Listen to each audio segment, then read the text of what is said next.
अमृत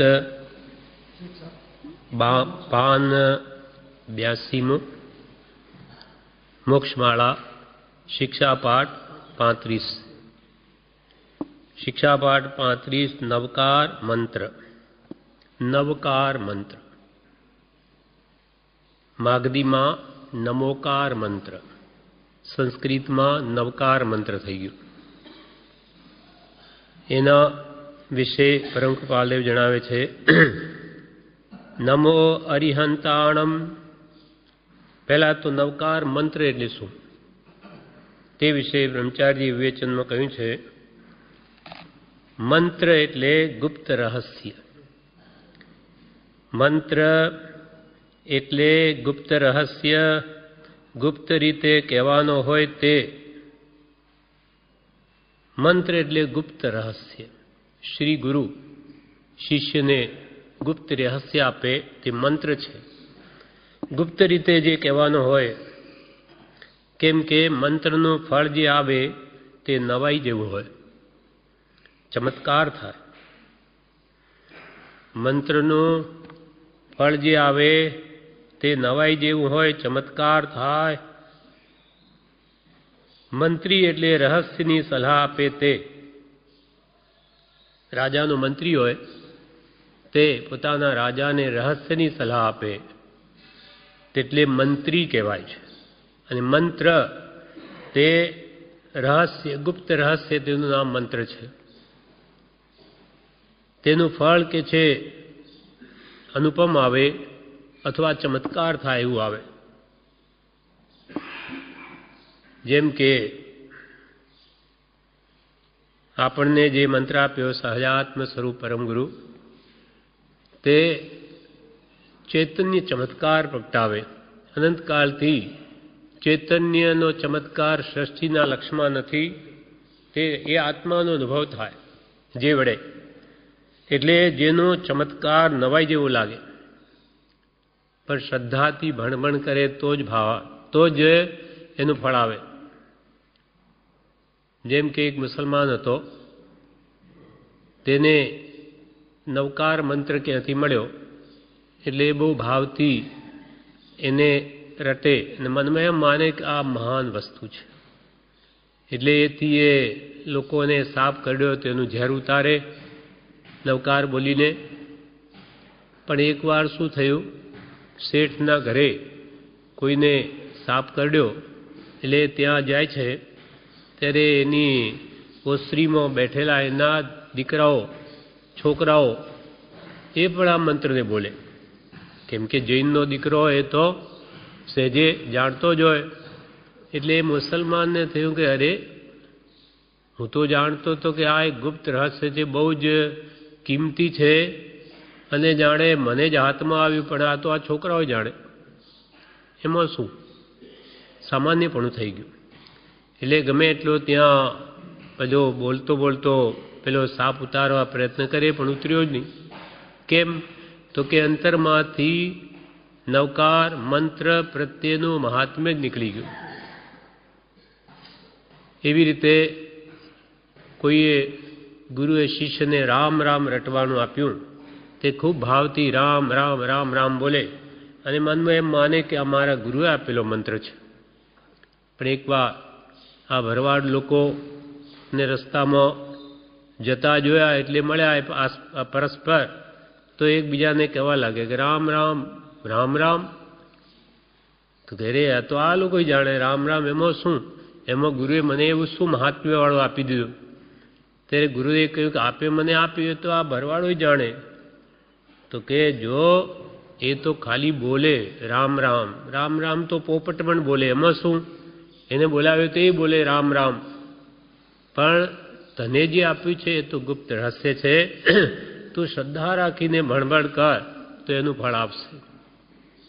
M खरो विश्वास होय साचा गुरु पर तो एनुं चैतन्य चमत्कार थाय जे जगतवासी जीवो जाणता ज नथी। एवुं गुप्त रहस्य जे आपे ते मंत्र कहेवाय छे। तो अहींया नवकार मंत्र एना विषे कृपालदेव कहे छे नमो अरिहंताणम, नमो सिद्धाणम, नमो आर्याणम, નમો ઉવજ્જાયાણમ નમો લોએ સવ સાહુણમ. આ પવિત્ર વાક્યોને નિર્ગ્રંથ પ્રવચનમાં નવકાર, નમસ્કાર મંત્ર કે પંચ પરમેષ્ઠી મંત્ર કહે છે. નમો અરિહંતાણમ. અરિ એટલે શત્રુઓ, કર્મરૂપી શત્રુઓને જેણે હણી નાખે. હંતાણમ જેને નષ્ટ કરી દીધા. ઘાતિયા કર્મોને, જે આત્માના ગુણોને ઘાતતા હતા, એવા મહાન શત્રુઓ તે જ છે જે આત્માના ગુણોને ઘાતે. બાહ્ય શત્રુઓ નથી, પણ ખરા શત્રુ અંતરના છે. એ કર્મરૂપી શત્રુઓ, ઘાતિયા કર્મોને જેણે હણી નાખ્યા, તેવા શ્રી અરિહંત ભગવંતને મારા નમસ્કાર હો.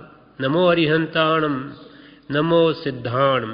સિદ્ધ ભગવંતને મારા નમસ્કાર, જેને આઠેય કર્મોને હણી નાખ્યા, સર્વથા કર્મથી જે મુકાઈ ગયા, એવા ભગવાન સિદ્ધો, તેને પણ મારા નમસ્કાર હો. નમો આર્યાણમ. આચાર્ય ભગવંતને મારા નમસ્કાર હો. નમો વજ્જાયણમ. ઉપાધ્યાય ભગવંતને મારા નમસ્કાર હો. નમો લોએ સવ સાહુણમ. સર્વ સાધુ ભગવંતને પણ મારા નમસ્કાર. આના વિશે વિવેચનમાં કહે છે, પૂજ્ય શ્રી કહે, અરિહંત એટલે કર્મરૂપી શત્રુને જેણે હણ્યા છે, ચાર ઘાતી કર્મ જેણે ક્ષય કર્યા છે. દિગંબરમાં અરહત શબ્દ વપરાય છે, જેનો અર્થ પૂજવા યોગ્ય થાય છે.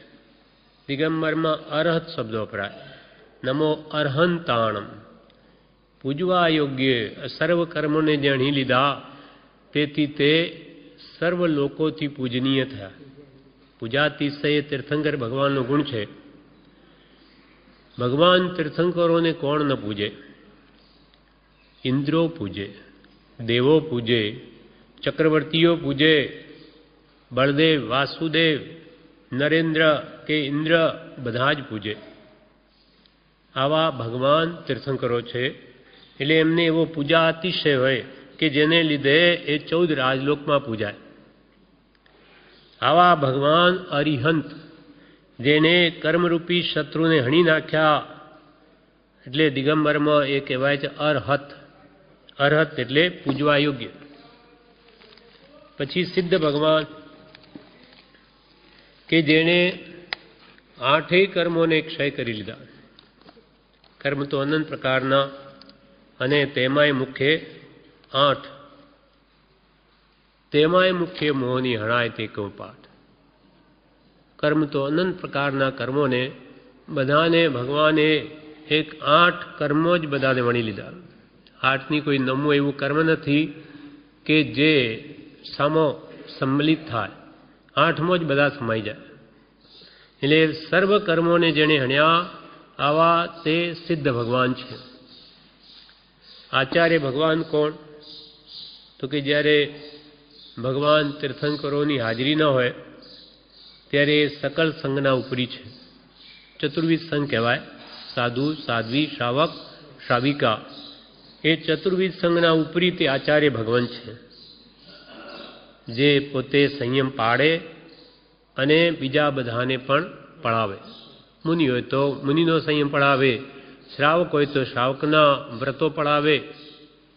એ આખા સંઘનું જે સંઘને પૂરો ખ્યાલ રાખે છે, સંચાલન કરે છે, તેથી તે આચાર્ય છે. પછી ઉપાધ્યાય ભગવાન કોણ? તો કે જે પોતે આગમ ભણે અને બીજાને પણ ભણાવે. અને જ્યારે આચાર્ય ભગવાનની હાજરી ન હોય ત્યારે તેના સ્થાને એ ઉપાધ્યાય ભગવાન બેસે. એટલે એનામાં એવી યોગ્યતા હોય છે. પણ એ બધા આચાર વહેંચેલા છે કે સકલ સંઘની જવાબદારી આચાર્યની, મુનિઓને ભણાવવા વગેરેની જવાબદારી ઉપાધ્યાયની, અને સાધુ છે તે તો સાધક છે. જે રત્નત્રયને સાધે, મોક્ષ માર્ગને સાધે તે સાધુ. નમો શુદ્ધ માગદીમાં નમો શબ્દ છે. નમો સંસ્કૃતમાં નમો થઈ ગયો. તેથી દિગંબરમાં નમો અરહંતાણમ નમો સિદ્ધાણમ, નમોને બદલે નમો બોલે છે. શુદ્ધ માગધી ભાષામાં નમો બોલાય. નમો અરહંતાણમ નમો સિદ્ધાણમ એમ દિગંબરમાં કહે, જ્યારે શ્વેતાંબરમાં નમો અરિહંતાણમ નમો સિદ્ધાણમ કહે. નમ છઠ્ઠી વિભક્તિનો પ્રત્યય છે, પણ માગધી ભાષામાં ચોથીને બદલે છઠ્ઠી વિભક્તિ આવે છે. પછી લોય, લોય શબ્દ આવ્યો. લોય, લોય સવ સહુણમ. લોય એટલે લોકમાં રહેલા સર્વ સાધુ ભગવંતને મારા નમસ્કારો. હવે આ લોય શબ્દ છે તે કે જે અંત દીપક કહેવાય, એટલે અંતમાં આવ્યો એ પાંચેયને લાગુ પડે. ખાલી સાધુ ભગવંતને જ નહીં, લોકમાં રહેલા સર્વ અરિયંતોને, લોકમાં રહેલા સર્વ સિદ્ધોને, લોકમાં રહેલા સર્વ આચાર્ય ભગવંતોને, લોકમાં રહેલા સર્વ ઉપાધ્યાય ભગવંતને ને લોકમાં રહેલા સર્વ સાધુ ભગવંતને મારા નમસ્કાર. એ લો શબ્દ પાંચેને લાગે. લોકમાં જ્યાં જ્યાં અરિહંત સિદ્ધ આચાર્ય ઉપાધ્યાય સાધુ હોય ત્યાં ત્યાં તે સર્વને મારા નમસ્કાર. નમસ્કાર શા માટે? તો કે આ વિશ્વમાં સૌથી મહાન પુરુષો છે, એટલે એનાથી કોઈ મોટા પુરુષો છે જ નહીં. પૂજ્ય પુરુષો, માનનીય પુરુષો, સન્માન કરવા લાયક પુરુષો, પૂજા કરવા લાયક પુરુષો તે આ પંચ પરમેષ્ઠીઓ છે. પંચ પરમેષ્ઠી ભગવંત ને નવકારમાં જે નામ લેવાય છે અરિયંત સિદ્ધ આચાર્યભાઈ સાધુ ભગવંતના, એ બધા સમ્યક દ્રષ્ટિ આત્માઓ છે. સમ્યક દર્શન વગર એની નવકારમાં ગણતરી નથી. માત્ર વેશ હોય પણ જ્ઞાન ન હોય તે નવકારમાં ના આવે. એટલે એમાં જે છે તે બધા શુદ્ધ સહજ આત્મ સ્વરૂપને પામેલા પુરુષો જ તે નવકારમાં આવે, કે જેની મિથ્યાત્વ ગ્રંથિ ગઈ, આત્મજ્ઞાન થયું, તે જ આમાં આવે. કેમ કે આ બધા ભગવંત છે. નમો એટલે અરિયંત ભગવંત સિદ્ધ ભગવાનને મારા નમસ્કાર. પછી નમો આયર્યાણમ આચાર્ય ભગવંતને મારા નમસ્કાર. ભગવંત કેમ કયા? ભગ એટલે ઐશ્વર્ય, વાન એટલે વાળા, આત્મ ઐશ્વર્યવાળા પુરુષો છે. આ કોને પ્રગટ્યું? આચાર્ય ભગવંતને પણ આત્મૈશ્વર્ય પ્રગટ્યું.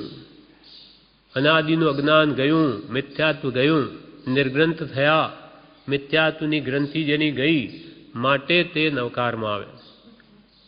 આચાર્ય ભગવાન પછી ઉપાધ્યાય ભગવંતને પણ મિથ્યાત્વની ગ્રંથિ ગઈ માટે એ પણ એમાં આવે. તેમ બધા સર્વ સાધુ પણ જેને આત્મજ્ઞાન થયું તે જ આ કોટીમાં આવે. કેમ કે ચોથા ગુણસ્થાનકથી જ એ જીનની કોટીમાં આવી જાય છે. સમ્યક દ્રષ્ટિ જીન, દેશ વીરતી જીન, સર્વવીરતી જીન અને આ જીનેશ્વર. એટલે સમકિત થયું એટલે રાગદેશ અજ્ઞાન જેના જીતાઈ ગયા, અનંતાનુબંધી ગયા, એટલે પછી એ પૂજનીય પુરુષ થઈ ગયો. અનંત સંસાર જેનો હણાઈ ગયો, હવે તો એ નામ માત્ર રહ્યો. માટે એ ભલેને અવિરત સમ્યક દ્રષ્ટિ હોય તો પણ પૂજનીય છે. કેમ કે સ્વરૂપાચરણરૂપ ચારિત્ર તો એને પ્રગટ્યું. વ્રત નથી આવ્યા એ પણ આગળ જતા કર્મ માર્ગ આપે, વ્રત પણ આવે ત્યારે દેશવીરતી થાય, સર્વવ્રત આવે સર્વવીરતી થાય. એમ પણ સમ્યક દ્રષ્ટિ મહાત્માઓની જ આ નવકારમાં ગણતરી છે. એટલે નમો અરિહંતાણમ નમો સિદ્ધાણમ નમો આયર્યાણમ નમો વજ્જાયણમ નમો લોય સર્વ સાહુણમ. સર્વ સાહુ, સાહુ એટલે સાધુ, સર્વ સાધુ ભગવંતે મારા નમસ્કાર હો. આ પવિત્ર વાક્યોને નિર્ગ્રંથ પ્રવચનમાં નવકાર અથવા નમસ્કાર મંત્ર કે પંચ પરમેષ્ઠી મંત્ર પણ કહે છે. હવે આગળ કે છે કૃપાલદેવ, અરહંત ભગવંતના 12 ગુણ, સિદ્ધ ભગવંતના 8 ગુણ, આચાર્યના 36 ગુણ, ઉપાધ્યાયના 25 ગુણ અને સાધુના 27 ગુણ મળીને 108 ગુણ થયા. મણકાના માળાના મણકા 108 કેમ હોય તો કે આ પંચ પરમેષ્ઠી ભગવંતના મુખ્ય એવા 108 ગુણ છે. આમ તો અનંત ગુણ છે. જ્યારે આત્મા શુદ્ધ સ્વરૂપને પામ્યો કે અનંત દોષ ગુણરૂપ થઈ ગયા, પણ મુખ્ય આ પંચ પરમેષ્ઠીના 108 ગુણ છે. એ કયા કયા તે હવે અહીંયા બતાવે છે. વિવેચનમાં કે છે 12 ગુણ અરિહંત દેવ પ્રણમી જે ભાવે, સિદ્ધ 8 ગુણ સમર્તા દુઃખ દો હગ જાવે, આચાર્ય ગુણ 36 25 વજ્જાય, 27 ગુણ સાધુના જપતા શિવ સુખ થાય. હવે 108 ગુણ આ બધા મળી પંચ પરમેષ્ઠી 108 થાય. હવે પહેલા અરિયંત ભગવંતના 12 ગુણ એ કયા કયા તે કે છે. એ 12માંથી 8 તો દેવકૃત છે, દેવો કરેલા અતિશય છે. તેમાં પહેલો ભગવાનને અશોક વૃક્ષ, ભગવાન જ્યારે કેવળનાન પામે તીર્થંકર ભગવાન ત્યારે તેના ઉપર અશોક વૃક્ષ એમના શરીરના માપ કરતાં 12 ગુણું ઊંચું બનાવે. પછી બીજો અતિશય સુર પુષ્પ વૃષ્ટિ, દેવતાઓ પુષ્પની વૃષ્ટિ કરે. ત્રીજું દિવ્ય ધ્વનિ, ભગવાન જે ઉપદેશ આપે એમાં દ્વિ ધ્વનિ પૂરે. ચોથું ચામર વિંજે ભગવાનને કંઈ લેવા દેવા નથી, પણ દેવોની ભક્તિ છે ભગવાન પ્રતિ માટે કરે છે. પાંચમું સિંહાસન રચે ભગવાને, પણ ભગવાન તો એના પર અધર બેસે. છઠ્ઠું ભામંડલ, ભગવાનની પાછળ હોય પેલું ભામંડલ ગોળ. એ શા માટે તો કે ભગવાનનું એટલું બધું તેજ હોય છે કે આપણે સામું ન જોઈ શકીએ. તે ભામંડલ એ તેજને સંહરી લે એટલે બીજા એમની સામે જોઈ શકે. એ પણ દેવકૃત છે. પછી 7મું દુંદુભી, ભગવાન જ્યાં સમોચન રચે ત્યાં દેવો દુંદુભી વગાડે. 8મું છે છત્ર, એટલે ભગવાનની ઉપર 3 છત્ર રચે ઉપર માથા ઉપર, એ પણ દેવતાઓ કરે ભક્તિથી. એટલે આ 8 જે ગુણો છે અશોક વૃક્ષ, સુર પુષ્પવૃષ્ટિ, દિવ્ય ધ્વનિ, ચામર, સિંહાસન, ભામંડલ, દુંદુભી અને છત્રે 8 પ્રાતિહારી કહેવાય છે, તે દેવકૃત છે. પછી 4 બીજા અતિશય છે જે ભગવાનના પ્રતાપે છે. તે પહેલું અપાય અપગમ અતિશય. અપાય એટલે દુઃખ, અપગમ એટલે નાશ. ભગવાન જ્યાં જ્યાં વિચરે ત્યાં દુઃખનો નાશ થાય. ત્યાં કોઈ મરકી વગેરે રોગ હોય નહીં. ભગવાન જ્યાં વિચરે ત્યાં અતિવૃષ્ટિ અનાવૃષ્ટિ થાય નહીં. એમ ભગવાનની અત્યંત યોગ બળે ભગવાન જ્યાં જ્યાં વિચરે ત્યાં અમુક ગાઉ સુધી દુઃખ જ ન હોય, બધા રોગ મટી જાય. એવો અપાય અપગમ નામનો ભગવાનનો અતિશય છે. બીજો અતિશય છે જ્ઞાન અતિશય. ભગવાન કેવલનાને પામેલા, એટલે કેવલનાને બળે ભગવાન આખા વિશ્વનું સ્વરૂપ જાણે, ભૂત ભવિષ્ય વર્તમાન સર્વ જાણે. 14 રાજલોકમાં એવી કોઈ વસ્તુ નથી કે જે ભગવાનના જ્ઞાનથી બહાર હોય. એ ભગવાનનો જ્ઞાન અતિશય છે. એટલે એના વડે એ બધું કહી શકે. હવે ત્રીજો પૂજા અતિશય, એટલે ભગવાનનો પૂજા અતિશય હોવાથી ભગવાન 14 રાજલોકમાં પૂજાય. પછી દેવ હો, ઇન્દ્ર હો, ચક્રવર્તી હો, મનુષ્ય હો, નર નારી બધા જ ભગવાનને પૂજે. તે ભગવાનનું પૂજા અતિશય. પશુ પક્ષીઓ પણ પૂજે, એ પણ એમની સભામાં આવે. દેવો ઇન્દ્ર મનુષ્ય તો આવે, પણ પશુઓ પણ આવે. તે પણ એમની ભાષામાં વાત ભગવાનનો ઉપદેશ સમજે. તે છે ભગવાનનું વચન અતિશય. ભગવાન જે વાણી બોલે તે બધા જ પ્રાણીઓ પોતપોતાની ભાષામાં એનો અર્થ સમજી જાય, એવો ભગવાનનો વચનાતિશય છે. આ બધી પુણ્ય પ્રકૃતિ છે. તીર્થંકર નામ કર્મને લઈને આ 12 અતિશય ભગવાન અરિયંતોને હોય છે. 12 ગુણો, તેમાં 8 પ્રાતિહારી અને 4 અતિશય હોય છે. આ થયા અરિયંત ભગવાનના 12 ગુણ. હવે સિદ્ધ ભગવાનના 8 ગુણ. 12 ગુણ અરિહંત દેવ પ્રણમી જે ભાવે, સિદ્ધ 8 ગુણ સમર્તા દુઃખદો હગ જાવે. હવે સિદ્ધના 8 ગુણ કયા કયા? તો કે સિદ્ધ ભગવંતને 8 કર્મનો ક્ષય થઈ ગયો. તો 8 કર્મ ઘાત્યા એ બધા ક્ષય થવાથી ભગવાનને એના પ્રતિપક્ષી ગુણો પ્રગટ થયા છે. એટલે જ્ઞાનાવર્ણીય સર્વથા નાશ પામવાથી ભગવાનને અનંત જ્ઞાન પ્રગટ્યું. દર્શનાવર્ણીય કર્મ સંપૂર્ણ નષ્ટ થવાથી ભગવાને અનંત દર્શન શક્તિ પ્રાપ્ત થઈ. એટલે આખા વિશ્વને જોઈ શકે, જ્ઞાન મળે, બધું જાણી શકે. અને વેદનીય કર્મ ક્ષય થવાથી અવ્યાબાદ સુખગુણ પ્રગટ્યો. હવે એમને કોઈ દિવસ બાધા પીડા થાય જ નહીં. આપણને જે શરીરને લઈને સાતા વેદની અસાતા વેદની આવે, ભગવાનને તો સર્વથા વેદનીય કર્મ જ નાશ પામી ગયો. એટલે એમને તો કોઈ કાળે કોઈ બાધાય નથી, કોઈ પીડા પણ નથી. એટલે અવ્યાબાદ સુખગુણ વેદનીય કર્મ ક્ષય થવાથી પ્રગટ્યો. પછી અનંત ચારિત્ર ગુણ પ્રગટ્યો, તે મોહનીય કર્મ ક્ષય થવાથી. મોહનીય કર્મ ભગવાનનું સર્વથા ક્ષય થયું એટલે ભગવાનને અનંત સુખ પ્રગટ થયું. અનંત ચારિત્ર ગુણ, આત્મામાં સ્થિરતા થઈ. અનંત, હવે કોઈ કાળે એમની સ્થિરતાનો ભંગ નહીં થાય. સર્વકાળે અંત સમયે જે પ્રકારે ભગવાનની જે અવગાહના હતી તે સર્વકાળ રહેશે. 5મો ગુણ સિદ્ધનો તે અક્ષય સ્થિતિ ગુણ.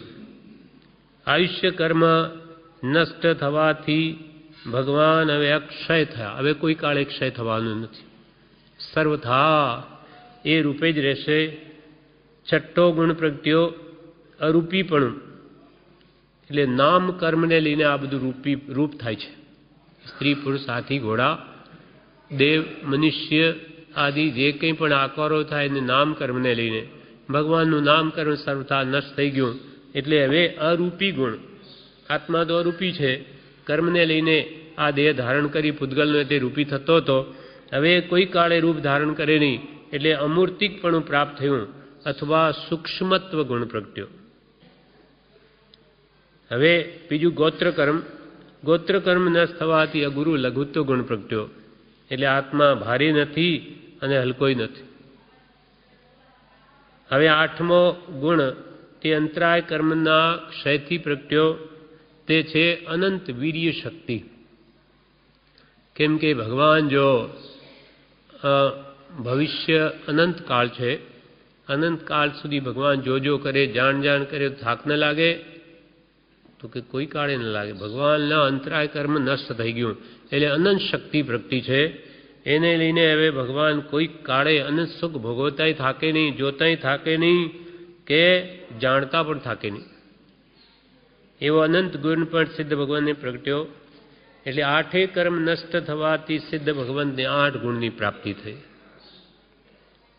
તે અનુક્રમે અહીંયા કે છે જ્ઞાનાવર્ણીય, દર્શનાવર્ણીય, વેદનીય, મોહનીય, આયુ, નામ, ગોત્ર અને અંતરાય 8 કર્મ ક્ષય થવાથી 8 ગુણો પ્રગટેલા છે. આ સિદ્ધ ભગવાનના 8 ગુણ. હવે તેવી રીતે આચાર્ય ભગવંતના 36 ગુણ. ભગવાન તીર્થંકર હાજર હોય ત્યારે આચાર્ય એટલે શ્રી ગુરુ, ગૌતમાદિ ગણધર જેવા. એ કહે નહીં કે અમે ગુરુ છીએ. તે તો એ કે ભાઈ આપણા ગુરુ તો એક ભગવાન મહાવીર જ. તીર્થંકરને જે ગુરુ ગણે, એમ કે ભગવાન ઋષભદેવના સમયમાં પુંડરીક આદિ ગણધરો હતા, પણ ભગવાન હાજર હોય ત્યારે એ પોતાને ગુરુને મનાવે. ત્યારે તો ગુરુ પણ ભગવાન, દેવ પણ ભગવાન. દેવ ગુરુને ધર્મ 3 તત્વ કયા, પણ ભગવાન હાજર હોય તો ભગવાન જ દેવ ને ભગવાન જ ગુરુ. પણ ભગવાન ન હોય ત્યારે પછી આ શ્રી ગુરુ, જેને આચાર્ય ભગવંત કહેવાય, એ પછી માર્ગ ચલાવે. ભગવાન તીર્થંકરનો આશ્રય ગ્રહણ કરીને પોતાનું કંઈ સ્થાપે નહીં. તીર્થને તો તીર્થંકર જ સ્થાપે, પણ એને એ ભગવાન તીર્થંકરનો આશ્રય ગ્રહણ કરી અને શ્રી ગુરુઓ માર્ગ ચલાવે છે. કેમ કે 2 તીર્થંકર ભગવાન વચ્ચે તો કરોડો વર્ષનું પણ અંતર હોઈ શકે. સાગરોના અંતર રહ્યા છે.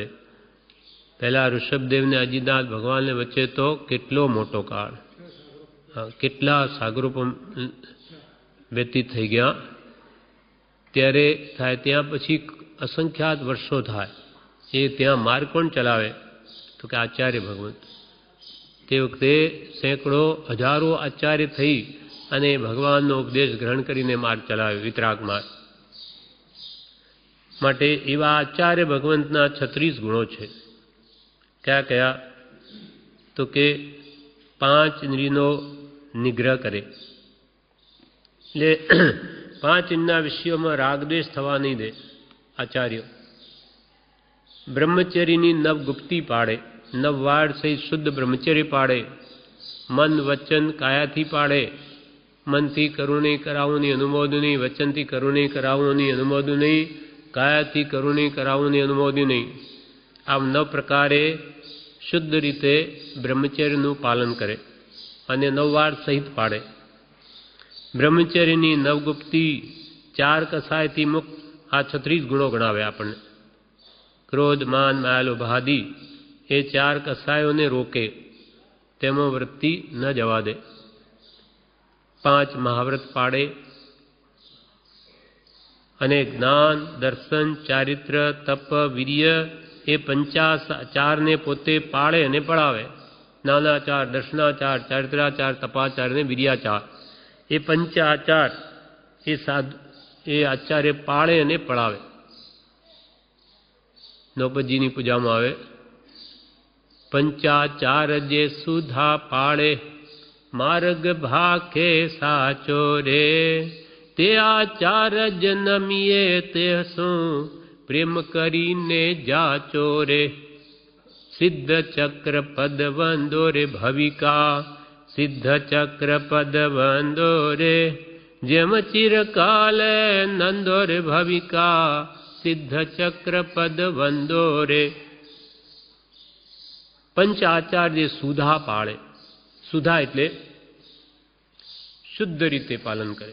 જ્ઞાનાચાર, દર્શનાચાર, તપાચાર, વિદ્યાચાર, ચારિત્રાચાર, આ બધા આચારને શુદ્ધ રીતે પોતે પાળે ને પડાવે. સુધા પાળે, માર્ગ ભાખે સાચો. ભગવાન તીર્થંકરોએ જે કહ્યું તે જ માર્ગ ભાખે. માર્ગ ભાખે સાચો, તે આચાર જ નમીએ, તે શું પ્રેમ કરીને જાચો. એ જેવા આચાર ભગવંત પ્રત્યે એટલે શ્રી ગુરુ પ્રત્યે તમે પણ સાચા હૃદયની ભક્તિ કરીને એમના પ્રત્યે તમે પણ આવા ગુણો માગો. પછી 3 ગુપ્તી પાડે, મન ગુપ્તી, વચન ગુપ્તી, કાય ગુપ્તી, અને 5 સમિતિ પાડે. ક્રિયા સમિતિ, ભાષા સમિતિ, યશના સમિતિ, આદાન ભંડમત અને પારિષ્ઠાપણિકા સમિતિ. એ 5 સમિતિ પણ તે આચાર્ય પાડે. એમ એકંદરે 36 ગુણના ધારક આચાર્ય હોય છે. માટે નમો નમો અરિહંતાણમ. ત્યારે ઘાતિયા કર્મને ક્ષય જેણે કર્યા એવા અરિહંત ભગવંતને મારા નમસ્કાર. નમો સિદ્ધાણમ, જેને 8 કર્મોને ક્ષય કરી નાખ્યા આવા સિદ્ધ ભગવંતને મારા નમસ્કારો. નમો આર્યાણમ, આવા સકલ સંગના ઉપરી માર્ગદર્શક એવા 36 ગુણના ધારી આચાર્ય ભગવંતને મારા નમસ્કારો. નમો ઉપાધ્યાયણમ, ઉપાધ્યાય ભગવંતને મારા નમસ્કારો. ઉપાધ્યાય એટલે પોતે ભણે અને ભણાવે, પોતે આગમ ભણે અને સાધુઓને પણ ભણાવે.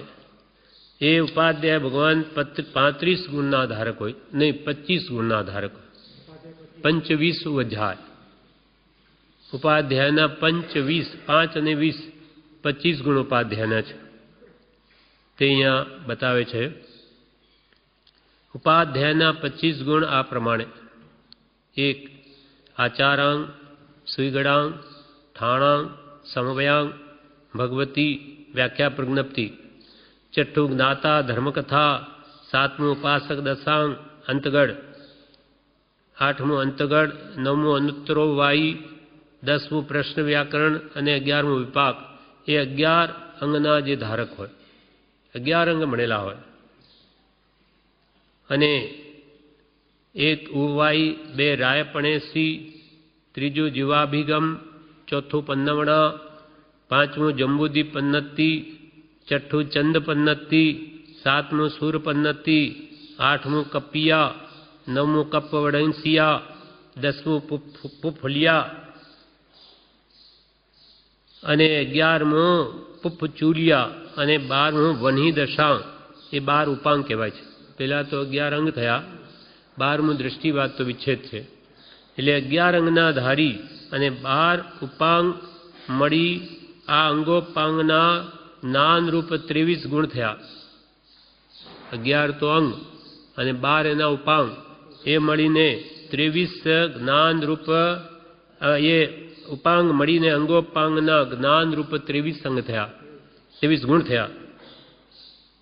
હવે 24મું છે ચરણ સિત્તેરી ના ધારક હોય અને 25મું કરણ સિત્તેરી રૂપ સદાચાર પાડે, એમ 25 ગુણ થયા.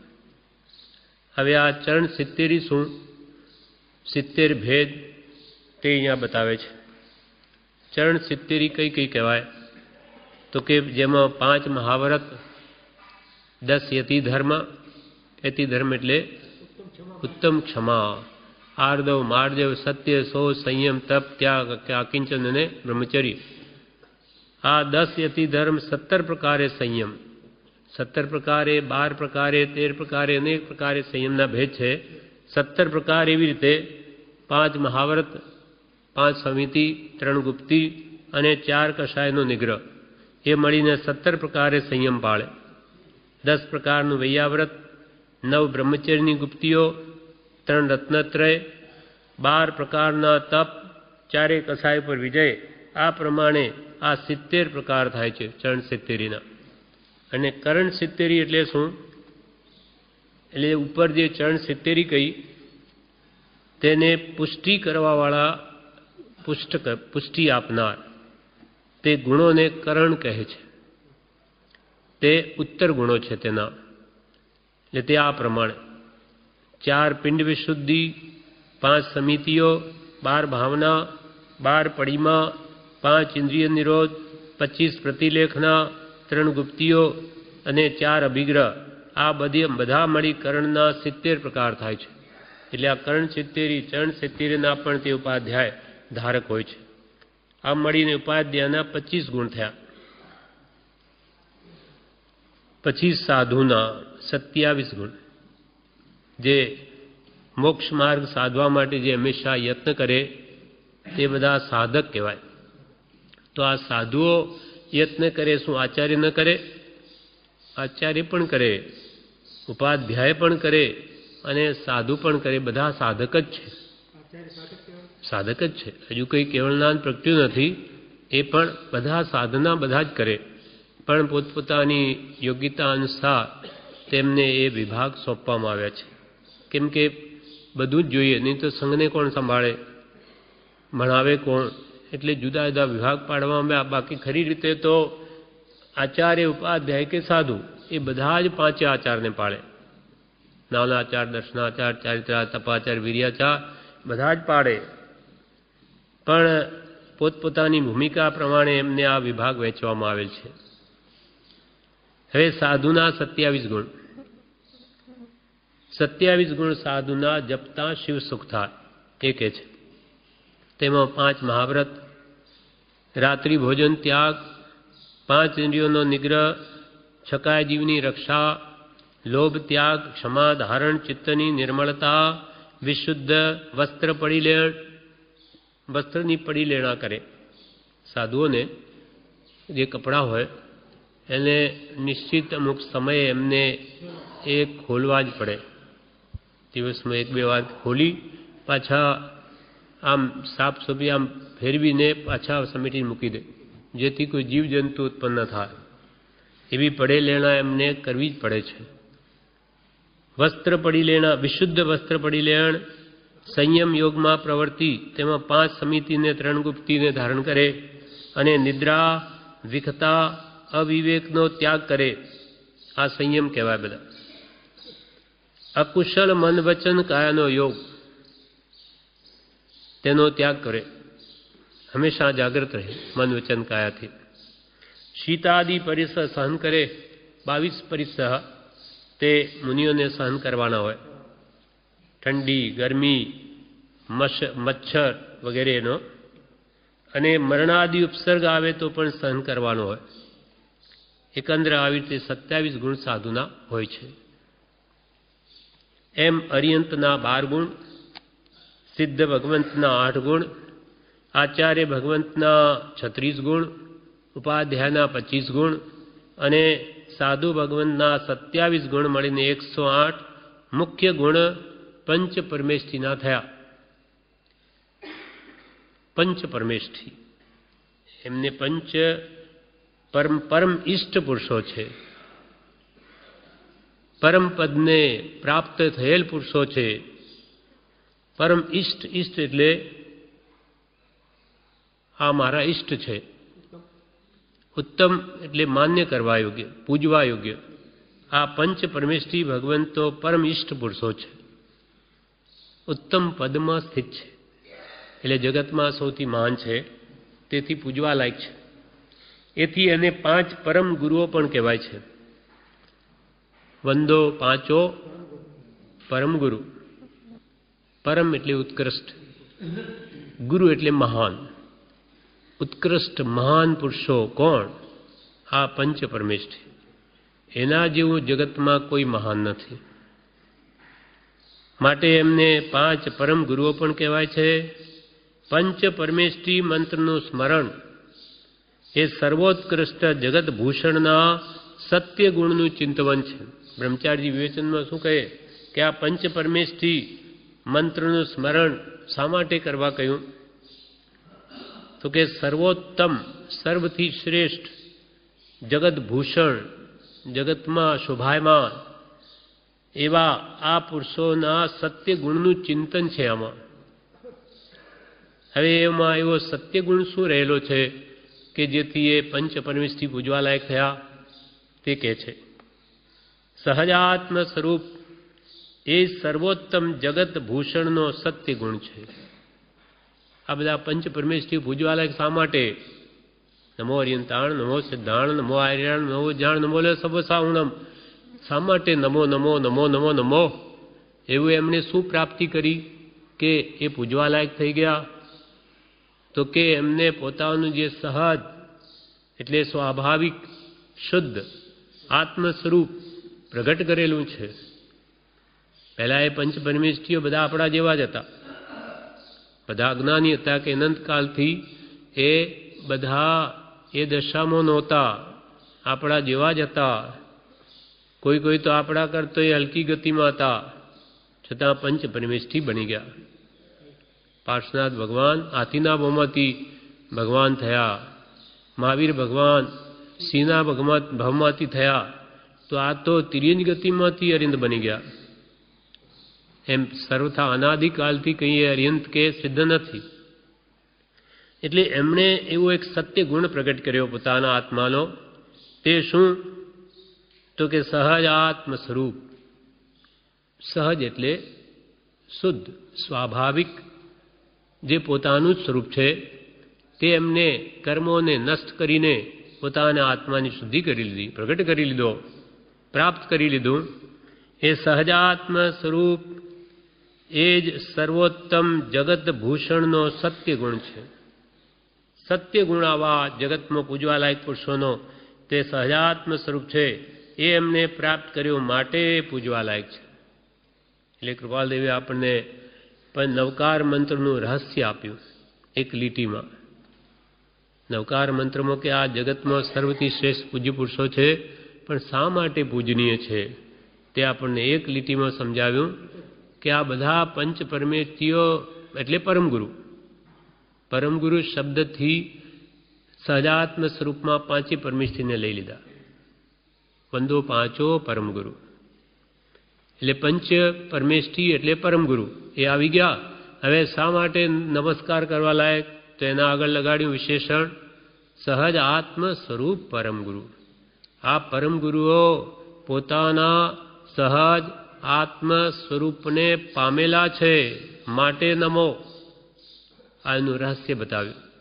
મંત્ર એ છે, રહસ્ય છે. પંચ પરમેષ્ઠી ભગવંતનું આ રહસ્ય બતાવ્યું, માટે પૂજનીય. તો આપણને થાય કે એ પંચ પરમેષ્ઠી ભગવાન બની ગયા.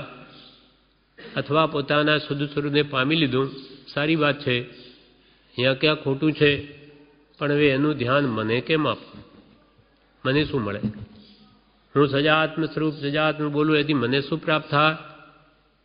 ત્યારે જ્ઞાની પુરુષ કે તારો આત્મા જે છે તે પણ એના જેવો જ છે, તું કંઈ બીજો નથી, તું પણ સહજ આત્મ સ્વરૂપ જ છું, પણ તું તારી જાતને ભૂલી ગયો છું, માટે તેનું સ્મરણ કર, તેને યાદ કર, વિચાર કર કે તું કોણ છું? તું પંચ પરમેષ્ઠી જેવો ભગવાન સ્વરૂપ છું, તું જેવો તેવો નથી. અને એ પણ એક બે વાર યાદ કરવાથી કંઈ પોતાનું સ્વરૂપનું એને ગેડ બેસે નહીં, કર્મ માર્ગ આપે નહીં. એટલે વારંવાર પ્રતિ સમયે એનું સ્મરણ કે કર્યા જ કર, એનું વિસ્મરણ કરવું જ નહીં. કેમ કે તારા સ્વરૂપને ભૂલવાથી જ આનંદ દુઃખ ઊભું થયું. જે સ્વરૂપ સમજ્યા વિના પામ્યો દુઃખ અનંત, સમજાવ્યું તે પદમું શ્રી સદગુરુ ભગવંત. સદગુરુ ભગવંતે આપણું સ્વરૂપ સમજાવ્યું અને સાથે એવો મંત્ર પણ આપ્યો કે જેથી આપણો ચેતન્ય ચમત્કાર સહજાત્મ સ્વરૂપ પ્રગટ થાય. એવો આપણને સંક્ષેપમાં આવો મંત્ર પણ આપી દીધો. હવે શ્રદ્ધા રાખીને જે ભણમણ કરે તે પામે, ન શ્રદ્ધા રાખી ન કરે ન પામે.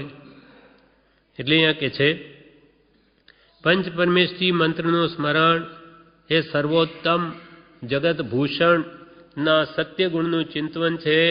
સહજાત્મ સ્વરૂપ એ સર્વોત્તમ જગત ભૂષણનો સત્ય ગુણ છે. નવકાર મંત્ર અનાદિથી ચાલુ છે, કોઈએ નવો કર્યો નથી. નવકાર મંત્ર કઈ હમણો નથી, એ અનાદિથી છે. કારણ અનાદિ સિદ્ધ કેમ છે? તો કે પંચ પરમેષ્ઠી ભગવંતો અનાદિકાલથી થતા આવ્યા, એની ઉપાસના કરનારા પુરુષો પણ અનાદિકાલથી થતા આવ્યા. એટલે આ પંચ પદ પંચ પરમેષ્ઠીઓના કોઈ આજે નથી, અનાદિ, જેની કોઈ શરૂઆત નથી, એટલે અનાદિ કહ્યું. નવકાર મંત્ર અનાદિથી ચાલુ છે, કોઈએ નવો કર્યો છે એમ નથી. અનાદિ સિદ્ધ એટલે અનાદિથી બનેલો જ છે. એ પાંચે પાત્રો અનાદિ સિદ્ધ. અર્યંત પણ અનાદિ થાય, સિદ્ધ પણ અનાદિ થાય, આચાર્ય ઉપાધ્યાય સાધુ બધા અનાદિકાલથી થતા આવ્યા. તેના જપનારા પણ અનાદિ સિદ્ધ, એને જપનારા પણ અનાદિકાલથી છે, માટે એ પણ જપનારા પણ અનાદિ સિદ્ધ છે. તેથી એ જાપ પણ અનાદિ સિદ્ધ છે. પણ અનાદિ સિદ્ધ પ્રવાહથી કહેવાય. પ્રવાહ રૂપે જોઈએ તો એ પ્રવાહ ક્યાંથી ચાલુ થયો? અનાદિકાલથી. પ્રવાહ રૂપે, બાકી તો એની કોઈ આદિ જ નથી, એની કોઈ શરૂઆત જ નથી એમ કે છે. એટલે અનાદિ સિદ્ધ પ્રવાહથી છે, કોઈ વખતે ન હોય એમ નથી, કે કોઈ વખતે ભાઈ અરિન સિદ્ધ નથી એમ છે જ નહીં.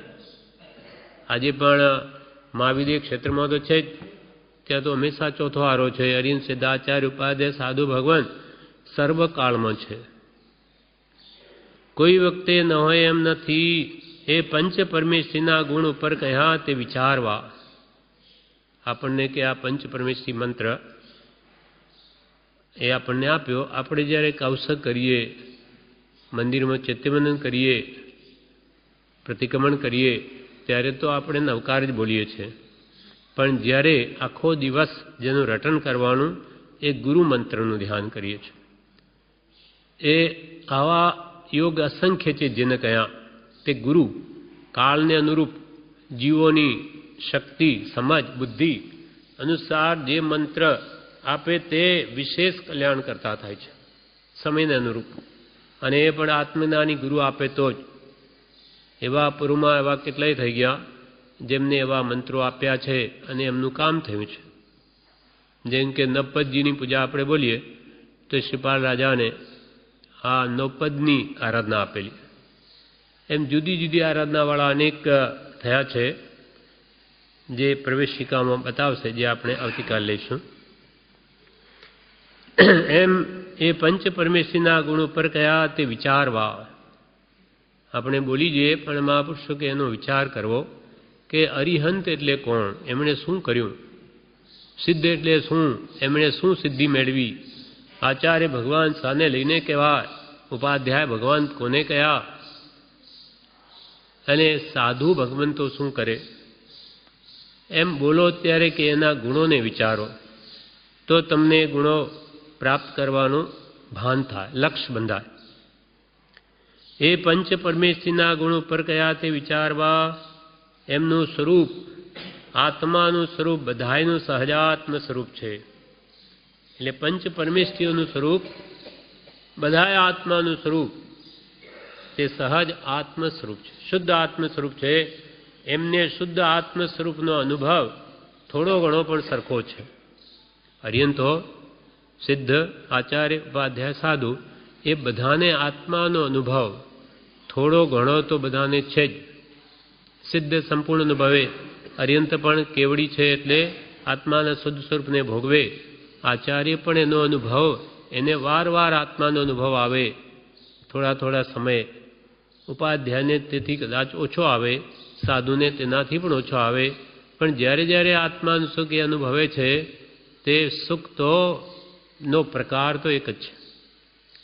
કોઈને શીઘ્ર આવે, વધારે વાર ટકે, કોઈને મોડું આવે અનુભવ અને અલ્પ વાર ટકે. પણ જ્યારે જ્યારે આત્માનુભવમાં એ પંચ પરમેષ્ઠીઓ જાય છે ત્યારે બધાના સુખનો સ્વાદ એક સરખો જ છે, એક જ જાતિ એક જ છે.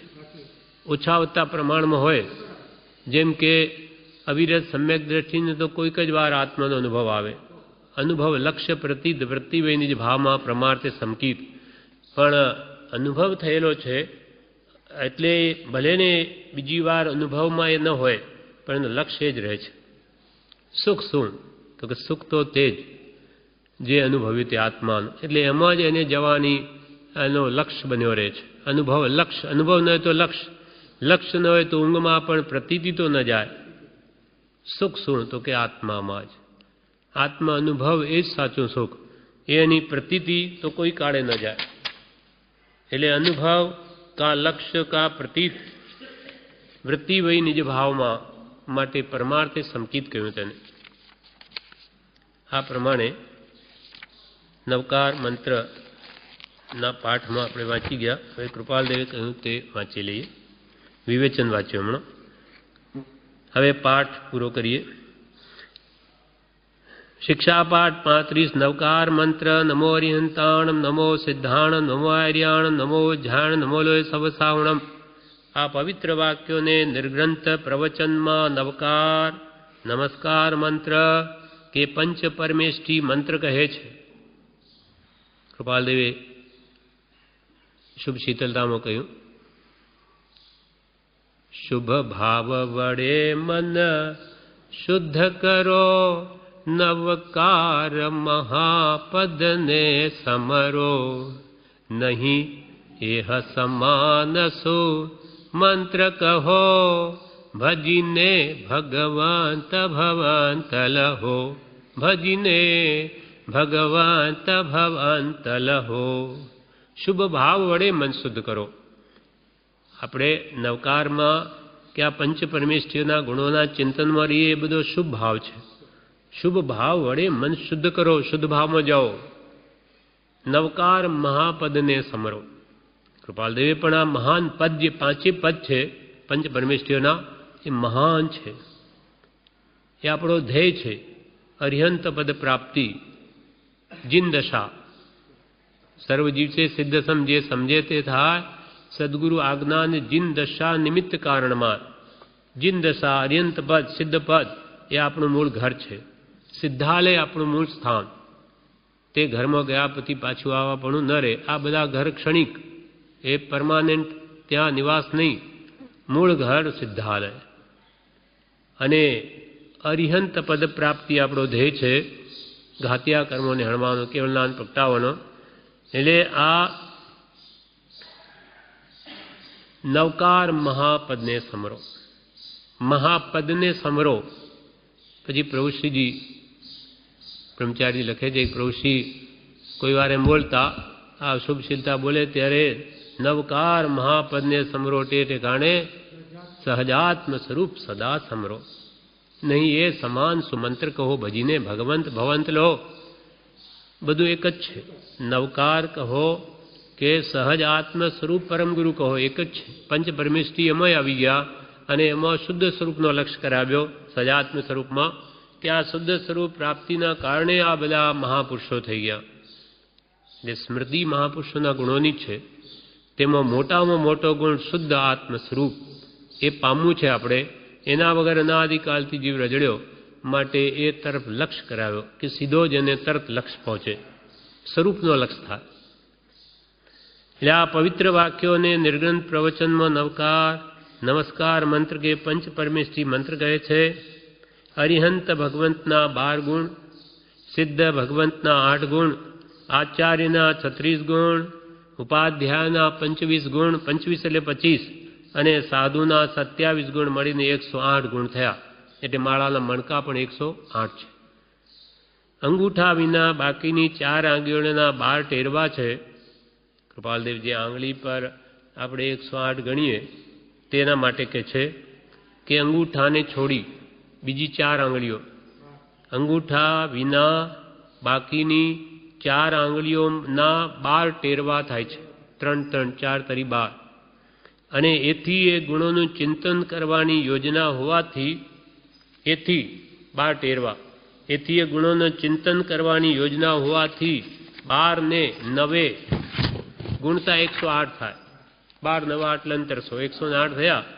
એટલે નવકાર, 9 વાર કરવું કે એમ, એટલે નવકાર એમ કહેવામાં સાથે એવું સૂચવન રહ્યું જણાય છે કે હે ભવ્ય, તારા એ આંગળીના ટેરવાથી નવકાર મંત્ર 9 વાર ગણ.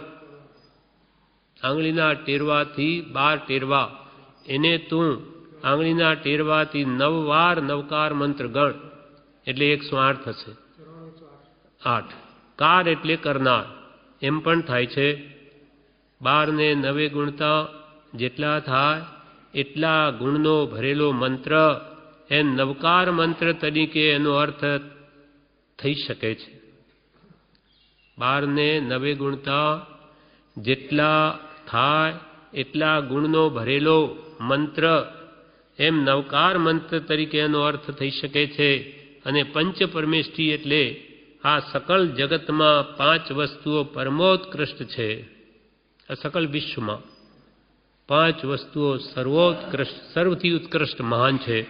તે કઈ કઈ? તે કૃપાલદેવ કે કઈ કઈ? તો કહી બતાવી કે અરિહંત, સિદ્ધ, આચાર્ય, ઉપાધ્યાય અને સાધુ. એને નમસ્કાર કરવાનો જે મંત્ર તે પરમેષ્ઠી મંત્ર. અને 5 પરમેષ્ઠીને સાથે નમસ્કાર હોવાથી પંચ પરમેષ્ઠી મંત્ર એવો શબ્દ થયો. 5 પરમ ઉત્કૃષ્ટ પુરુષોને એક સાથે નમસ્કાર કરવામાં આવ્યા, તેથી તે પંચ પરમેષ્ઠી મંત્ર એવો શબ્દ થયો. આ મંત્ર અનાદિ સિદ્ધ મનાય છે, કારણ પંચ પરમેષ્ઠી અનાદિ સિદ્ધ છે, અનાદિકાલથી થતા આવ્યા. એટલે 5 પાત્રો આદ્ય રૂપ નથી, એની કોઈ શરૂઆત છે જ નહીં. આદ્ય એટલે શરૂઆત. એટલે એ 5 પાત્રો આદ્ય રૂપ નથી, પ્રવાહથી અનાદિ છે. અનાદિકાલથી આ પંચ પરમેષ્ઠીઓ થતા જ આવ્યા છે. પ્રવાહથી અનાદિ છે અને તેના જપનાર પણ અનાદિ સિદ્ધ છે, તેથી એ જાપ પણ અનાદિ સિદ્ધ ઠરે છે.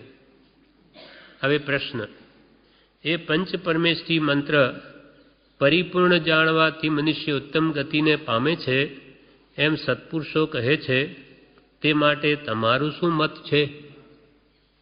પ્રશ્ન જિજ્ઞાસુ પાસે કરાવીને કૃપાલદેવ ઉત્તર આપે. પોતે જ પ્રશ્ન કર્યો કે પંચ પરમેષ્ઠી મંત્ર પરિપૂર્ણ જાણે તે મનુષ્ય ઉત્તમ ગતિને પામે એમ સત્પુરુષો કહે છે, તો એ માટે તમારું શું મત છે? ઉત્તર, એ કહેવું ન્યાયપૂર્વક છે એમ હું માનું છું. કૃપાલદેવ કે જે સત્પુરુષોએ વાત કરીએ ન્યાયપૂર્વક છે એમ હું પણ માનું છું કે પંચ પરમેષ્ઠી મંત્રનો જાપ ખરા ભાવે કરે, એને સ્વરૂપ સમજીને, તો એ પોતે જરૂર ઉત્તમ ગતિને પામે. મોક્ષને પામે. તો કે એક એવું ન્યાયપૂર્વક છે એમ હું પણ માનું છું. પ્રશ્ન, એને કયા કારણથી ન્યાયપૂર્વક કહી શકાય? તમે કયા કારણથી કહો છો કે એનું ધ્યાન કરવાથી મુક્તિ મળે? ઉત્તર, હા, એ તમને હું સમજાવું. કૃપાલ કે કઈ રીતે મુક્તિ મળે એ હું સમજાવું. મનની નિગ્રતા અર્થે એક તો સર્વોત્તમ જગત ભૂષણના સત્ય ગુણનું એ ચિંતવન છે. પંચ પરમેશ્વરનું ધ્યાન એટલે શું? તો કે મનની નિગ્રહતા, નિગ્રહ, એને વશ કરવું. આમ મન વશ થતું નથી. એને મનને લઈને જ આખો સંસાર, મન તેને લઈને આ બધું અને તેનો નિર્ણય. મન એવ મનુષ્યાણમ કારણમ બંધ મોક્ષ. બંધનું કારણ પણ મન, મોક્ષનું કારણ પણ મન. એવા મનનો નિગ્રહ કરવો છે, એને વશ કરવું છે. તેના માટે સર્વોત્તમ જગત ભૂષણના સત્ય ગુણનું આ ચિંતવન છે કે આ જગત ભૂષણ પંચ પરમેશ્વરી ભગવંતો જેણે આખા વિશ્વનો જય કર્યો, મનને જીતી લીધું, એવો એમનો એક ગુણ છે. તે શું? તો કે સહજાત્મ સ્વરૂપ ને જે પામ્યા છે એના બળે જેને મનને જીતી લીધું, મનનું કંઈ ચાલ્યું નહીં, સ્વરૂપમાં સ્થિરતા કરી, સમ્યક દ્રષ્ટિ થયે, એને જગતના સુખો દુઃખરૂપ ભાષે છે, તુચ્છ ભાષે છે. મનની નિગ્રતા અર્થે એક તો સર્વોત્તમ જગત ભૂષણના સત્યગુણનું એ ચિંતવન છે. તત્વથી જોતા વળી અહરસ સ્વરૂપ, સિદ્ધ સ્વરૂપ, આચાર્ય સ્વરૂપ, આધ્યાય સ્વરૂપ અને સાધુ સ્વરૂપ એનો વિવેકથી વિચાર કરવાનું પણ એ સૂચન છે કે તમે એ સ્વરૂપનું રટન કરશો. નવકાર મંત્રનું તેમાં અર્યંત ભગવંતનું શું સ્વરૂપ? નમો અર્યંતણામ. શું અર્યંતાણમ એટલે શું? અર્યંત ભગવાન શું સ્વરૂપને પામ્યા? સિદ્ધ ભગવાન કોને કહેવા?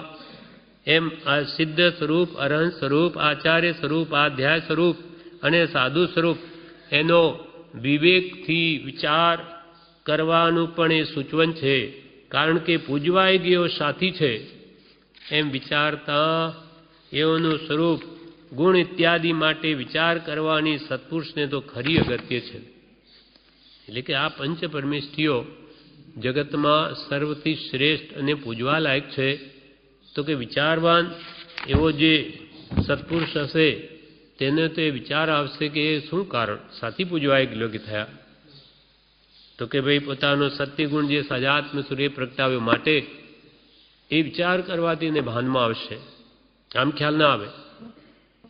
કારણ કે પૂજવાય ગયો સાથી છે એમ વિચારતા એઓના સ્વરૂપ ગુણ માટે વિચાર કરવાની સત્પુરુષને તો ખરી અગત્ય છે. હવે કહો કે મંત્ર એથી કેટલો કલ્યાણકારક થાય? એટલે પંચ પરમેષ્ઠુ ધ્યાન કરવાથી એના સ્વરૂપનું ચિંતવન કરવાનું નિમિત્ત બને છે. સ્વરૂપનું ધ્યાન, સ્વરૂપ ચિંતવન કે કેવી રીતે શુદ્ધ સહજાત્મ સ્વરૂપને પામ્યા એ બધું કરવાનું થાય. તો કહો એ મંત્રથી કેટલો કલ્યાણકારક થાય? સ્વરૂપનો લક્ષ્ય કરાવીને સ્વરૂપ શુદ્ધિ કરવામાં કારણભૂત થાય તો એ મંત્ર કેટલો ઉપકારી થયો? એટલે કૃપાલ કે હવે કહો કે મંત્રથી કેટલો કલ્યાણકારક થાય? પ્રશ્નકાર, સત્પુરુષો મોક્ષનું કારણ નવકાર મંત્રને કહે છે એ આ વ્યાખ્યાનથી હું પણ માન્ય રાખું છું. કેમ કે સહજ આત્મ સ્વરૂપને સંપૂર્ણપણે જે પામ્યો તે જરૂર મોક્ષને પામે. સહજ એટલે શુદ્ધ, સર્વકર્મથી રહિત એવો આત્માનું જે સ્વરૂપ પામ્યો તે મુક્તિ મળે. એટલે કે છે પ્રશ્નકાર હવે કે છે સત્પુરુષો મોક્ષનું કારણ નવકાર મંત્રને કહે છે એ આ વ્યાખ્યાનથી હું પણ માન્ય રાખું છું. અરહંત ભગવંત, સિદ્ધ ભગવંત, આચાર્ય, ઉપાધ્યાય અને સાધુ એઓનો એક એકો પ્રથમ અક્ષર લેતા અસિયા ઉષા એવું મહદભૂત વાક્ય નીકળે છે, જેનું ઓમ એવું યોગ બિંદુનું સ્વરૂપ થાય છે. માટે આપણે મંત્રનો અવશ્ય કરીને વિમળ ભાવથી જાપ કરવો. હરિન સિદ્ધ આચાર્ય ઉપાધ્યાય સાધુ ભગવાન નમો સિદ્ધાચાર્ય ઉપાધ્યાય સર્વ સાધુભ્ય. આ પંચ પરમેષ્ઠીઓનો એક એક અક્ષર પહેલા લઈએ. અર્યંતનો અ સિદ્ધનું સી, આચાર્યનું આ, ઉપાધ્યાયનું ઉ, સાધુનું સા, અસિયા ઉષા 5 અક્ષરીયો મંત્ર થયો. મદભૂત વાક્ય નીકળે. અને એ 5 આ પુરુષો પંચ પરમેષ્ઠીઓના એક એક અક્ષર આગળના લઈને જો એની સંધિ કરીએ તો ઓમ શબ્દ બને છે. અરિહંતનો અ, સિદ્ધને બદલે આપણે અશરીરી લેવા, જેને શરીર નથી, એટલે અશરીરનો પણ અ, આચાર્યનો આ, ઉપાધ્યાયનું અ ઉ અને મુનિનો મ, અ વત્તા આ વત્તા ઉ વત્તા મ, ઓમ શબ્દ બને છે. 5 અક્ષરને ભેગા કરીએ ઓમ શબ્દ બને. એટલે કૃપાલ કે જેનું ઓમ એવું યોગ બિંદુનું સ્વરૂપ થાય છે, માટે આપણે એ મંત્રનો અવશ્ય કરીને વિમળ ભાવથી જાપ કરવો. વિમળ ભાવ, નિર્મળ ભાવે, નિષ્કામ ભક્તિથી, કોઈ પણ વસ્તુની આકાંક્ષા રાખ્યા વગર માત્ર આત્માના કલ્યાણ અર્થે, પોતાના સહજાત્મ સ્વરૂપની પ્રાપ્તિ અર્થે જ એનો જાપ કરવો, બીજા માટે નહીં. એક વ્યક્તિ સહજાત્મ સ્વરૂપ રંગનો મંત્રનો જાપ કરી, ચિત્તુભાઈએ વાત કરેલી, તે સાપના ઝેર ઉતારે. એટલે અહીંયા આવ્યા એટલે ચિત્તુભાઈએ બ્રહ્મચારીજીને કહ્યું કે આ ભાઈ નવકાર મંત્રની સાપના ઝેર ઉતારે છે કે સજાત્મ સ્વરૂપ રંગનો મંત્રથી. ત્યારે બ્રહ્મચારીએ કહ્યું આ મંત્ર તો અનાદિની દીથી જન્મ જરા મૃત્યુ એ દુઃખ ભોગવીએ છે એને ઉતારવાનો મંત્ર છે. એટલે એ લક્ષ્ય એની આરાધના કરો તો તમારા જન્મ જરા મૃત્યુ સર્વનાશ પામશે અને તમારું સહજ આત્મ સ્વરૂપ જેનું સુખરૂપ છે તે તમને પ્રાપ્ત થશે. એટલે આ જન્મ મરણથી મુક્ત થવાનો મંત્ર છે. હા, એના માટે નથી. આ તો સહેજે એના અનુસાંગિક ગુણ છે, એ થાય પણ એના તો જન્મ મરણ નાશ પામે. એટલે આપણો લક્ષ્ય હોવો જોઈએ. આ પ્રમાણે આ પાઠ મોક્ષમાળામાં નવકાર મંત્રનો પૂરો થયો. હવે પ્રવેશિકામાં પણ એ પાઠ છે, એટલે આવતીકાલે પ્રવેશિકામાં લઈશું. વચનામૃત પાન 82 મોક્ષમાળા શિક્ષા પાઠ 35 નવકાર મંત્ર એ પૂરો થયો. હવે પ્રવેશિકામાં શિક્ષા પાઠ 60 નવકાર મંત્ર, એમાં પૂજ્ય શ્રી બ્રહ્મચારીજીએ લખ્યું મંત્ર એટલે ગુરુ શિષ્યનો સંબંધ જોડનાર ગુપ્ત ભેદવાળો સાંકેતિક શબ્દ.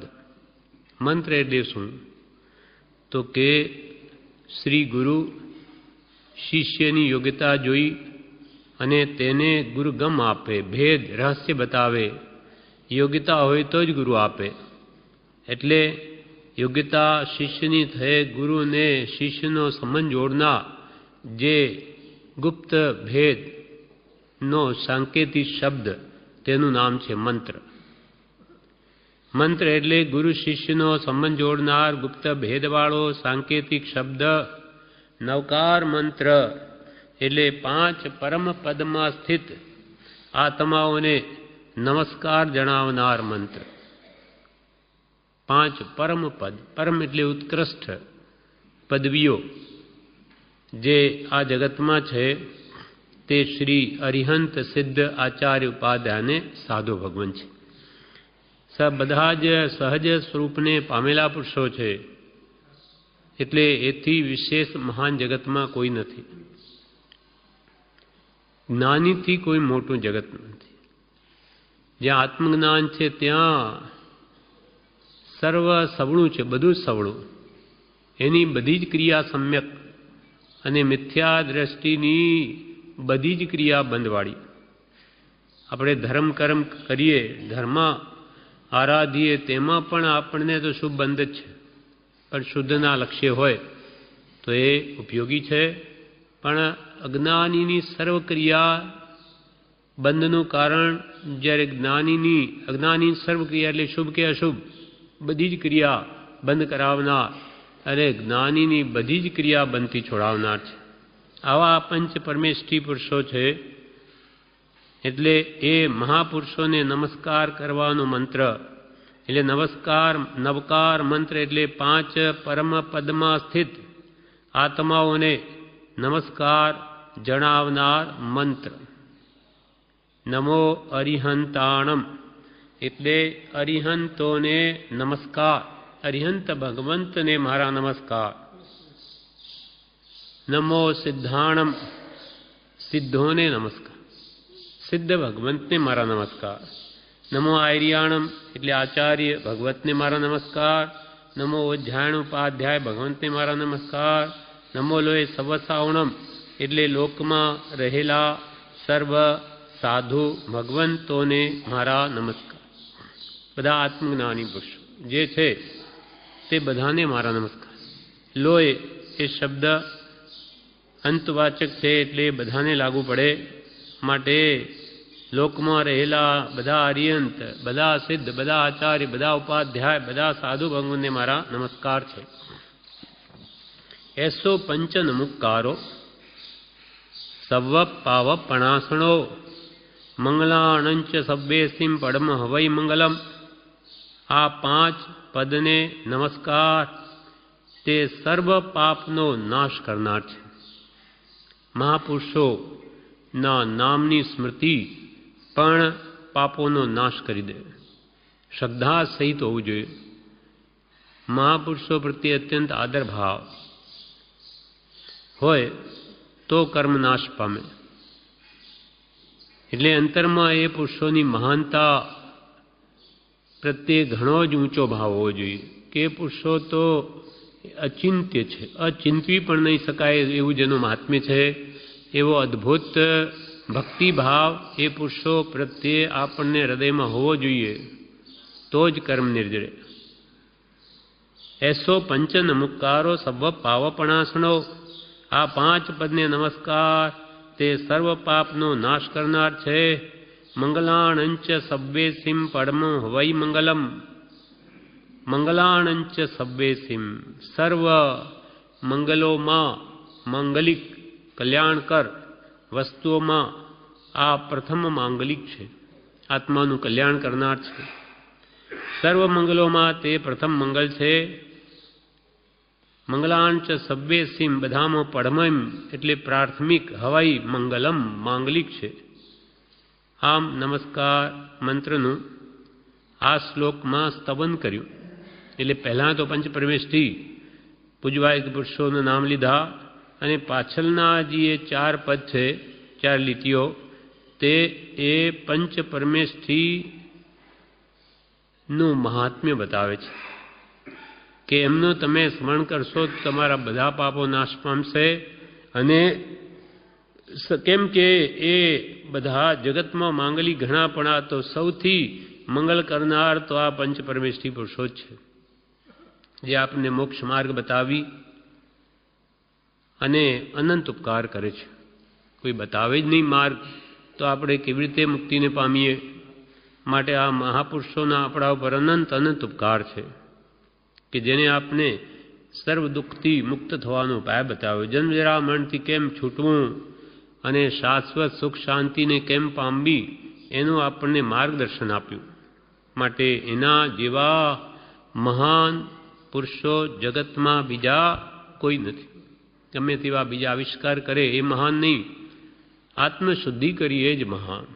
તે પરમ વિકટ કાર્ય છે. અનંતકાળથી આપણે ભટકીએ છીએ, હજુ સુધી આત્મશુદ્ધિ નહીં થઈ, અને જેના વડે થઈ શકે આવા પુરુષો છે.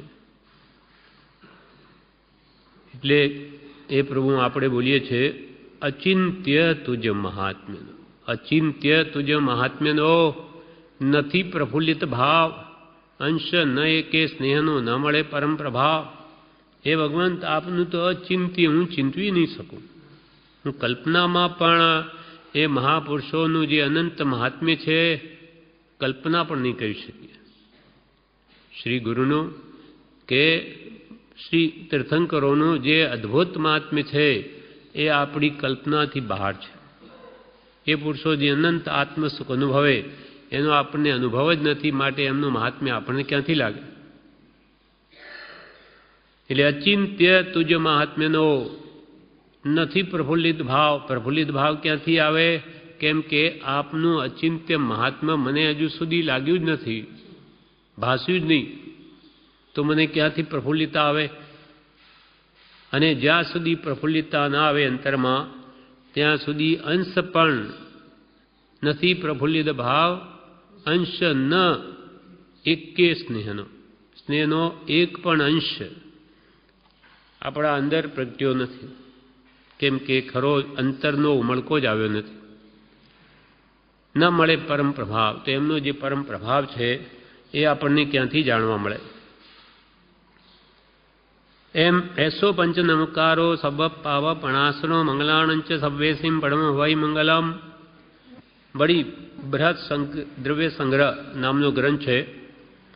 એ ગ્રંથમાં બૃહદ દ્રવ્ય સંગ્રહ ગ્રંથની 50મી ગાથામાં કહ્યું છે કે 35, 16, 6, 5, 4, 2, 1 એટલે 35, 16, 6, 5, 4, 2 અને 1 અક્ષરના મંત્રો પંચ પરમેષ્ઠી પદના વાચક છે.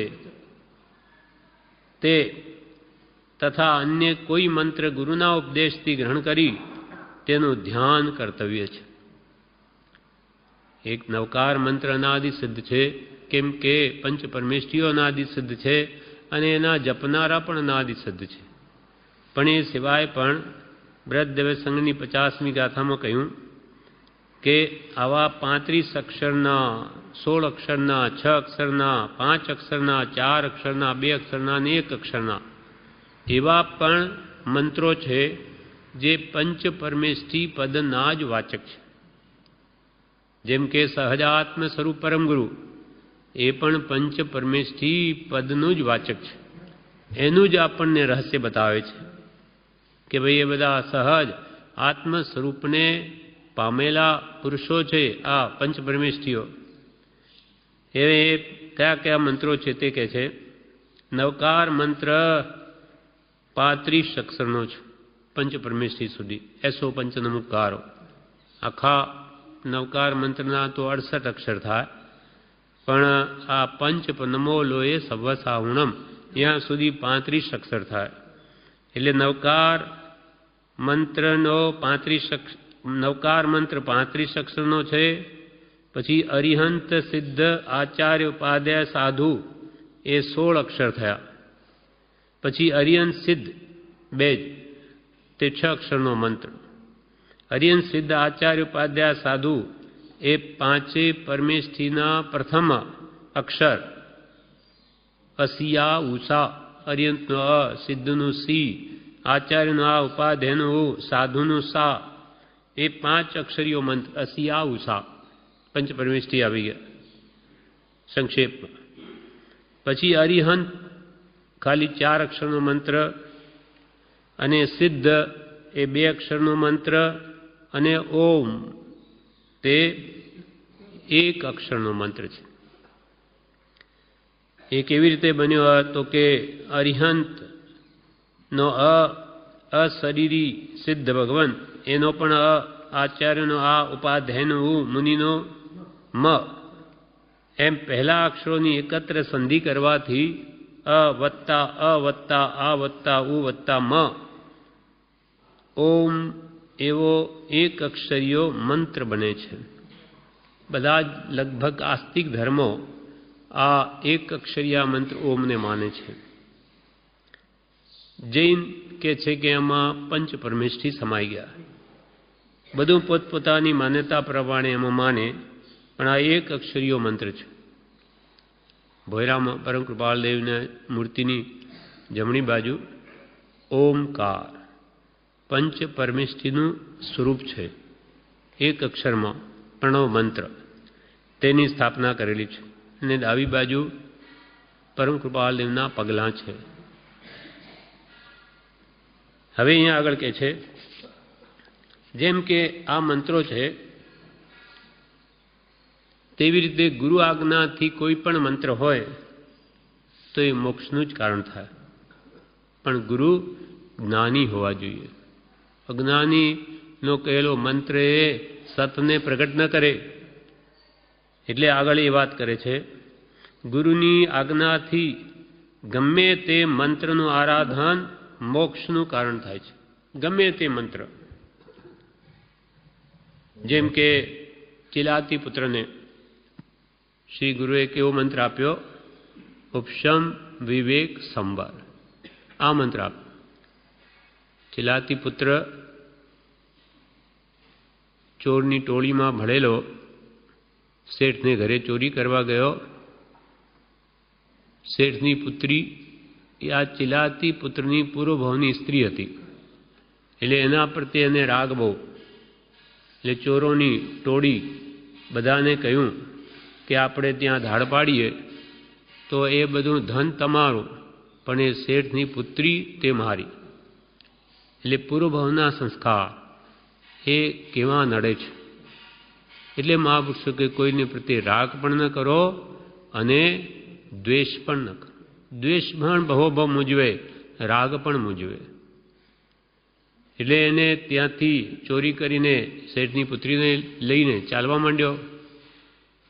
શેઠના માણસોને ખબર પડી, બધા સેવકો પાછળ પડ્યા. હવે એને ખબર પડી ગઈ કે હું પકડાઈ જઈશ, હવે હું એને લઈ નહીં જઈ શકું. આ શેઠની પુત્રી જે પોતાની પૂર્વની સ્ત્રી, એટલે પેલો રાગ અત્યંત તીવ્ર કે મને નહીં મળે તો હું કોઈને પણ ના આપું, એમ કરીને એને સ્ત્રીનું માથું જ ઉડાવી દીધું. હવે માથું લઈને જાય છે, ધડ પડેલું છે. પાછળ બધા આવ્યા, શેઠ વગેરે ત્યાં આવીને જુએ કે હવે શું? હવે એના પાછળ જવાનો અર્થ પણ શું? આપણી પુત્રી તો મરી ગઈ, હવે જે થવું હોય.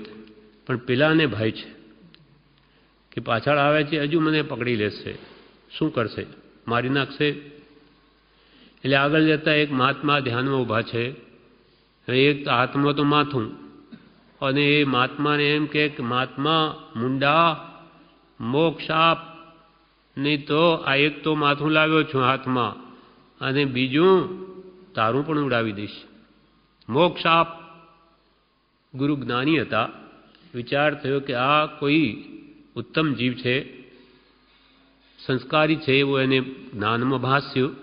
એટલે એમને કહે છે કે ઉપશમ વિવેક સંવાર, આમાં મોક્ષ છે. એટલે બસ શ્રદ્ધાથી મને આ ગુરુએ મંત્ર આપ્યો, ઉપશમ વિવેક સંવાર. ઉપશમ વિવેક સંવાર, ઉપશમ વિવેક સંવાર. એ રીતે એકાંતમાં જઈને વિચાર કરજે કે છે શું આ? એમાં મોક્ષ તો કે કશાયનું ઉપશમન કરવું. જેમ જેમ શ્રી ગુરુની આજ્ઞા શ્રદ્ધાપૂર્વક આરાધવાથી એને જ્ઞાનાવરણી કર્મનો સક્ષમ થયો અને વાત સમજાઈ ગઈ કે હો, આ ક્રોધ માન માયાલોભ કરવા જેવા જ નથી, એ આત્માને એ જ દુઃખરૂપ છે. ઉપશમ કરવું. તેથી શું થાય? સંબર થાય, આવતા કર્મો રોકાય અને એનાથી વિવેક પ્રગટે, હિતનું ભાન થાય. એટલે જળ ચેતન વિવેક થાય. એ વિચારતા વિચારતા એને ત્યાં જળ ચેતન વિવેક થઈ ગયો અને એનું કામ થઈ ગયું. એમ શ્રી ગુરુ જે આજ્ઞા આપે તે શ્રદ્ધાપૂર્વક આપણે જો ભણભણ કરીએ, જેમ આપણે મંત્ર આપ્યો સજાત્મ સ્વરૂપ પરમ ગુરુ, શ્રદ્ધા જોઈએ, વિશ્વાસ જોઈએ. પ્રભુ કે શ્રદ્ધા પરમ દુલ્હા, શ્રદ્ધા જ પરમ દુર્લભ છે. સાચી અંતરની શ્રદ્ધાથી આપણે આખો દિવસ ભણભણ કરીએ કે મારી ગુરુની આજ્ઞા છે, મને કાંઈ ખબર નથી, એમાં મારું કલ્યાણ માનીને શ્રી ગુરુએ આપેલો આ મંત્ર છે, રહસ્ય છે, અને એ મને આપ્યું. મારા જેવા પામણને આવી આજ્ઞા મળી, એવી શ્રદ્ધાપૂર્વક ભણભણ કરે તો એનું કામ થયા વગર રહે નહીં. એ જ વાત અહીંયા કરે છે. ગુરુની આજ્ઞાથી ગમે તે મંત્રનું આરાધન મોક્ષનું કારણ થાય છે. જેમ કે શ્રીપાલ રાજાની મંત્ર આપ્યો તો નપજની આરાધના આપી, નમો અરિહંતાણ સિદ્ધ અરિહંત સિદ્ધ આચાર ઉપાધ્યન સાધુ 5 પત્વા, પછી સમ્યક દર્શન, સમ્યક જ્ઞાન, સમ્યક ચારિત્ર્ય, સમ્યક તપ, 5 ને 4 9, આ 9 પદની આરાધના આપી. અને આંબીલની ઓળી કરવા કહ્યું. તેથી કોળ મટી ગયો અને પાછું શરીર કંચન વર્ણી કાયા જેવું થઈ ગયું. એટલે એમને એ મંત્ર આપ્યો ગુરુને જે સમયે જે યોગ્ય લાગે તે મંત્ર આપે તે આપણે શ્રદ્ધાપૂર્વક આરાધન કરવું જોઈએ. ગુરુનામ આજ્ઞા અવિચારણીય. ગુરુની આજ્ઞામાં વિચાર ન હોય કે મને ગુરુએ આ નાનું સાધન આપ્યું કે મોટું આપ્યું, જે ભલે એક લીટી આપે અને એ પણ શ્રદ્ધાથી ભણભણ કરે તો એનું કામ થાય. હવે એના ઉપર દ્રષ્ટાંત કે છે, તે ઉપર શિવભૂતિ મુનિની કથા છે. એક શિવભૂતિ નામના મુનિ હતા. તેમને આચાર્ય મહારાજે દીક્ષા આપ્યા પછી ખૂબ શાસ્ત્રાભ્યાસ કરાવવાનો ઘણો પ્રયત્ન કર્યો, પણ પૂર્વના કોઈ કર્મને લીધે નવકાર મંત્ર પણ તેમને યાદ ન રહ્યો. શાસ્ત્ર તો શું ભણે, એક આ મંત્ર પણ યાદ ન રહ્યો. 6 માસ સુધી તેમને પાસે રાખી જુદી જુદી રીતે ઉપદેશ આપ્યા, છતાં તે કંઈ યાદ રાખી શક્યા નહીં. તેથી ગુરુજીએ તેમની છૂટવાની કામના અત્યંત એ જિજ્ઞાસા સાચી જોઈ પ્રસન્ન થઈને છેવટના ઉપાય તરીકે શ્રી ગુરુએ શિવભૂતિ મુનિને શું આપ્યું? મા રુષ મા તુષ. રુષ એટલે રોષ, કોઈ ઉપર રોષ ન કરવો, દ્વેષ ન કરવો.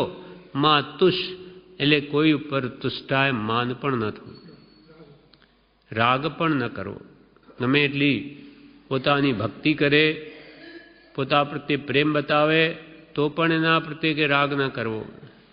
ગમે એટલો કોઈ આપણો બુરું કરે, ચિંતવે, આચરે તો પણ એના પ્રત્યે દ્વેષ ન કરવો. એવો જે મંત્રનો ભાવ છે એ શ્રી ગુરુએ એમને આપ્યું. કોઈ યાદ રહે નહીં, પછી તો આ મંત્ર આપ્યો કે મા રુષ મા તુષ, મા રુષ મા તુષ. આ કર્યા કર.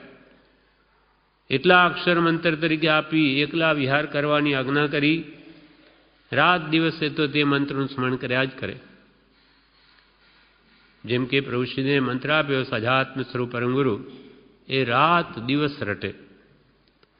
રાત દિવસ ધૂન લગાવી છતાં પણ કંઈ દેખાય નહીં. એટલે કૃપાલને કહે કે કંઈ દેખાતું તો નથી, આપે કહ્યું આજ્ઞાનું આરાધન કર્યું, મને કંઈ દેખાતું નથી. ત્યારે કૃપાલ કે મુનિ શું જોવાનું છે? શું જોવાનું છે? આત્મા અરૂપી છે, એ દેખાય એવો નથી. જારી રાખો. શ્રદ્ધા અતિ વિશ્વાસ હતો, જારી રાખ્યું તો ફળ પાક્યું, રસ ચાખ્યો. આજ્ઞા વળીએ સદા સુખી રહીશું. જે દેવકણજીને થયું તે જ કૃપાલ પ્રભુશ્રીને થયું કે પછી એ જ મંત્રથી એમને જ્ઞાન પ્રાપ્તિ થઈ. એ જ મંત્ર આપણને મળેલો છે. કૃષ્ણ કે પરમ કૃપાળુ દેવની આજ્ઞાથી અમે તમને આ મંત્ર આપીએ છીએ, અમારા ઘરનું નથી. એ પણ એમને કહ્યું છે કે તમારી પાસે કોઈ આવે અને કોઈ કહે કે અમારા આત્મકલ્યાણ માટે શું કરવું તો આ બતાવજો, માટે અમે આ બતાવીએ છીએ. એ પણ પરમ કૃપાળ દેવ આગળ જઈને એમના શરણે આજ્ઞા માન્ય કરાવતા. એમ પોતાને જે વસ્તુ વડે લાભ થયો અને એ પણ ગુરુની આજ્ઞા થયા પછી કરે છે. તેવી રીતે એમને આ મા રુષ મા તુષ આજ્ઞા આપી તો રાત દિવસ ભણભણ કરે અને યત્નાપૂર્વક ગુરુની આજ્ઞા પ્રમાણે જ પ્રવર્તું છું. મનમાં શું છે કે હું તો શ્રી ગુરુએ આપેલી આજ્ઞા આરાધું છું. એ પણ એનો ભાવ પણ એમને ખબર નહીં. એટલો બધો જ્ઞાનાવરણીય કર્મનું આવરણ. એમ વિહાર કરતાં કરતાં દૂર દેશ મારવાડ તરફ ગયા. એક દિવસે આહાર લેવા જતાં મંત્રનું સ્મરણ કરતા જતા હતા, પણ તે મંત્રને બદલે મા રુષ મા તુષને બદલે માસ્તુસ માસ્તુસ માસ્તુસ માં નીકળી ગયું. આ બધા ક્ષોભશમની વિચિત્રતા છે કે આટલું પણ યાદ ન રહ્યું. હવે માસ્તુસ માસ્તુસ એ આવડને લઈને હવે એમ ગોખાતું થઈ ગયું. ગુરુજી આપે પર મનમાં શું છે કે મારા ગુરુએ આપેલો મંત્ર ગોખું છું, મેં એમાં કોઈ આગા પાછી કરી જ નથી. એ મંત્રમાં ભાવ હતો, અર્થ સમજેલા નહીં એટલે જાણે એના જ શબ્દો છે એમ એમને લાગતું. પણ સદગુરુ કૃપાએ કરી મારું કલ્યાણ થાય એવો મારા ગુરુએ આજ્ઞા આપી છે. આ એવું હૃદયમાં ભાવ છે. મારા કલ્યાણ માટે મને સત્સાધન આપ્યું મારા ગુરુએ. એવું મહાત્મ્ય એમના દિલમાં વસેલું હતું, મહાત્મ્ય. હવે ત્યાં રસ્તામાં વિહાર કરતા એક બાઈ અડદની દાળ અને તેના છોડા, ફોતરા એ સુપડામાં નાખીને ઉપણતી હતી. ત્યાં માંસ એટલે અડદ કહેવાય અને તુસ એટલે ફોતરા. તો મુનિએ તેને સ્વાભાવિક એ બાઈને પૂછ્યું કે ભાઈ શું કરો છો? તો તે બાઈએ કહ્યું કે મહારાજ, હું માંસ તુસ ભિન્ન કરું છું. માંસ તુસ ભિન્ન કરું છું એટલે અડદની દાળ અને એના ફોતરા આ સુપડા વડે છૂટા પાડું છું. તે સાંભળી એ મંત્ર ગોખતા ચાલ્યા ને મનમાં થયું કે માસ્તુસ એ તો હું પણ બોલું છું અને આ બાઈ તો ભિન્ન કરે છે, માંસ ને તુસ, અડદ ને ફોતરા. તો મને આ ગુરુએ મંત્ર આપ્યો છે એટલે મારે પણ કંઈક ભિન્ન કરવાનું છે. માંસ તુસ હું બોલું છું. તેથી વિચાર જાગ્યો કે મારે પણ ભિન્ન કરવાનું છે, છતાં હું હજુ ભિન્ન કરતો નથી. એટલે આહાર કરીને વિચારવા એક જંગલમાં ગયા. ત્યાં એકાંતમાં બેસી વિચારણા કરવા લાગ્યા. વિચારણાએ ચડતા નાના વર્ણીય કર્મનો ક્ષોભક્ષમ થયો મંત્ર પ્રભાવે, ગુરુ આજ્ઞાએ, અને એમને આત્મા અને શરીર ભિન્ન છે એ વાત સમજાઈ ગઈ. મારે ભિન્ન કરવાની, ભિન્ન શું? તો કે આ શરીર અને આત્મા એ બે જુદા છે, એ મેં ભિન્ન નથી કર્યા, મારે કરવાના છે. આ એ તેમને સમજાઈ ગયું અને ત્યાં વિચાર કરતા શ્રેણી માંડીને કેવળ જ્ઞાન પામ્યા. પ્રભુશ્રી કહે ને, બાળા ભોળાનું કલ્યાણ થઈ જશે અને ડાયા ડાપણ કરનારા રહી જશે. એક વ્રજદાસ ગંગાદાસ કરીને મુમુક્ષુ હતા. વ્રજદાસ ગંગાદાસ કાવીઠાના.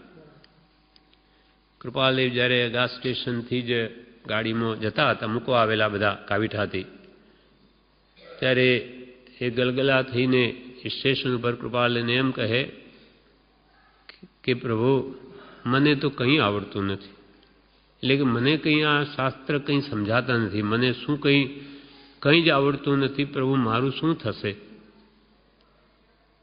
ત્યારે કૃપાલદેવ કહે,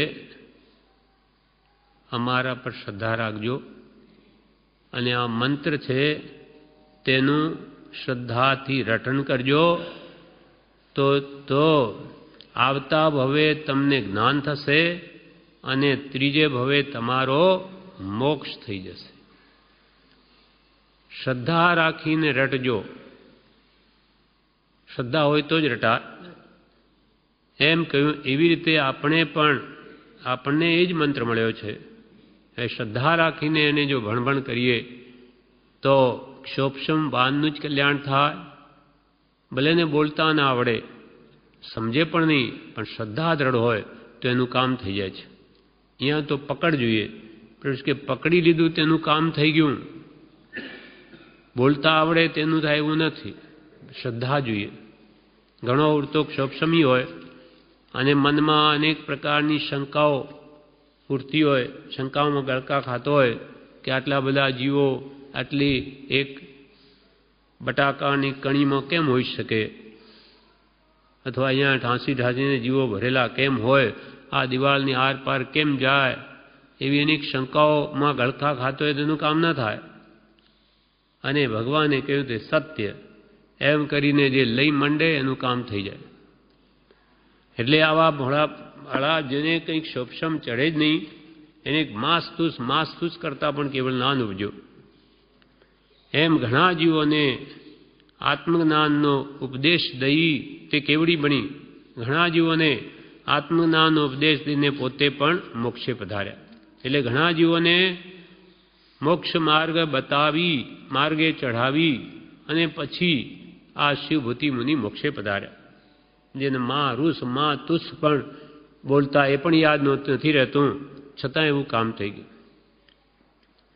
એટલે પ્રભુશ્રી કે છે, પકડ કરી લો. પ્રભુ શ્રદ્ધા કરી લો, પકડી લો તો તમારું કામ થઈ ગયું.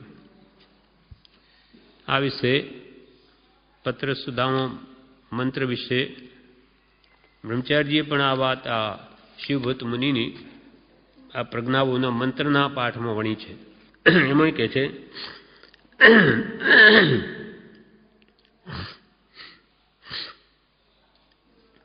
ભગવાન મહાવીરે પણ ગૌતમાની ગણનોને ત્રિપદી આપી, 3 શબ્દો જ જે મંત્રરૂપ છે, રહસ્ય છે કે જેમાંથી એમને આખી દ્વાદશાંગીનું જ્ઞાન થઈ ગયું. વીરે દીધી ત્રિપદી પણ શ્રી ગૌતમે દ્વાદશાંગી ભાડી તેમાં પ્રગટ કરીજો શાસ્ત્ર સો વિવિધાંગી. વીરે દીધી ત્રિપદી ઉપન્નેવા વિઘ્નેવા ધુવેવા ઉત્પાદ વે ધ્રુમ સત, એમાં બધું સમજાઈ ગયું. શ્રી ગૌતમે આમાં આખી દ્વાદશાંગી ભાડી પ્રગટ કરી, તે ઉપરથી અનેક વિવિધ પ્રકારના આ આખી દ્વાદશાંગી રચી. ગૌતમાદિ ગણધરો આચારાંગ, સુગણાંગ, સ્થાનાંગ, સમયાંગ, ભગવતી, આ બધા શાસ્ત્રોની રચના ભગવાન તો 3 શબ્દ જ આપ્યા, એના ઉપરથી રચી. ઉત્કૃષ્ટિએ સુગુરુ કરુણા યોગ્ય પાત્રે પ્રકાશી સાચી અગ્નિ પ્રગટ થતી જો વિશિષ્ય વિશ્વાસવાસી. એવી ઉત્કૃષ્ટિ સુગુરની કરુણા જો યોગ્ય પાત્રમાં એ પ્રકાશે તો એ સાચી અગ્નિ છે, સાચી અગ્નિની ચિનગારી છે, માટે તે પ્રગટ થયા વગર રહે નહીં. પણ શિષ્ય જો વિશ્વાસવાળો હોય તો, શ્રદ્ધાવાળો હોય, શિષ્યને ગુરુ પ્રત્યે શ્રદ્ધા હોય અને ગુરુ કહે તે પ્રમાણે આરાધે તો જરૂર કામ થાય. એટલે આ શિવભૂતિ મુનિની વાત લખી.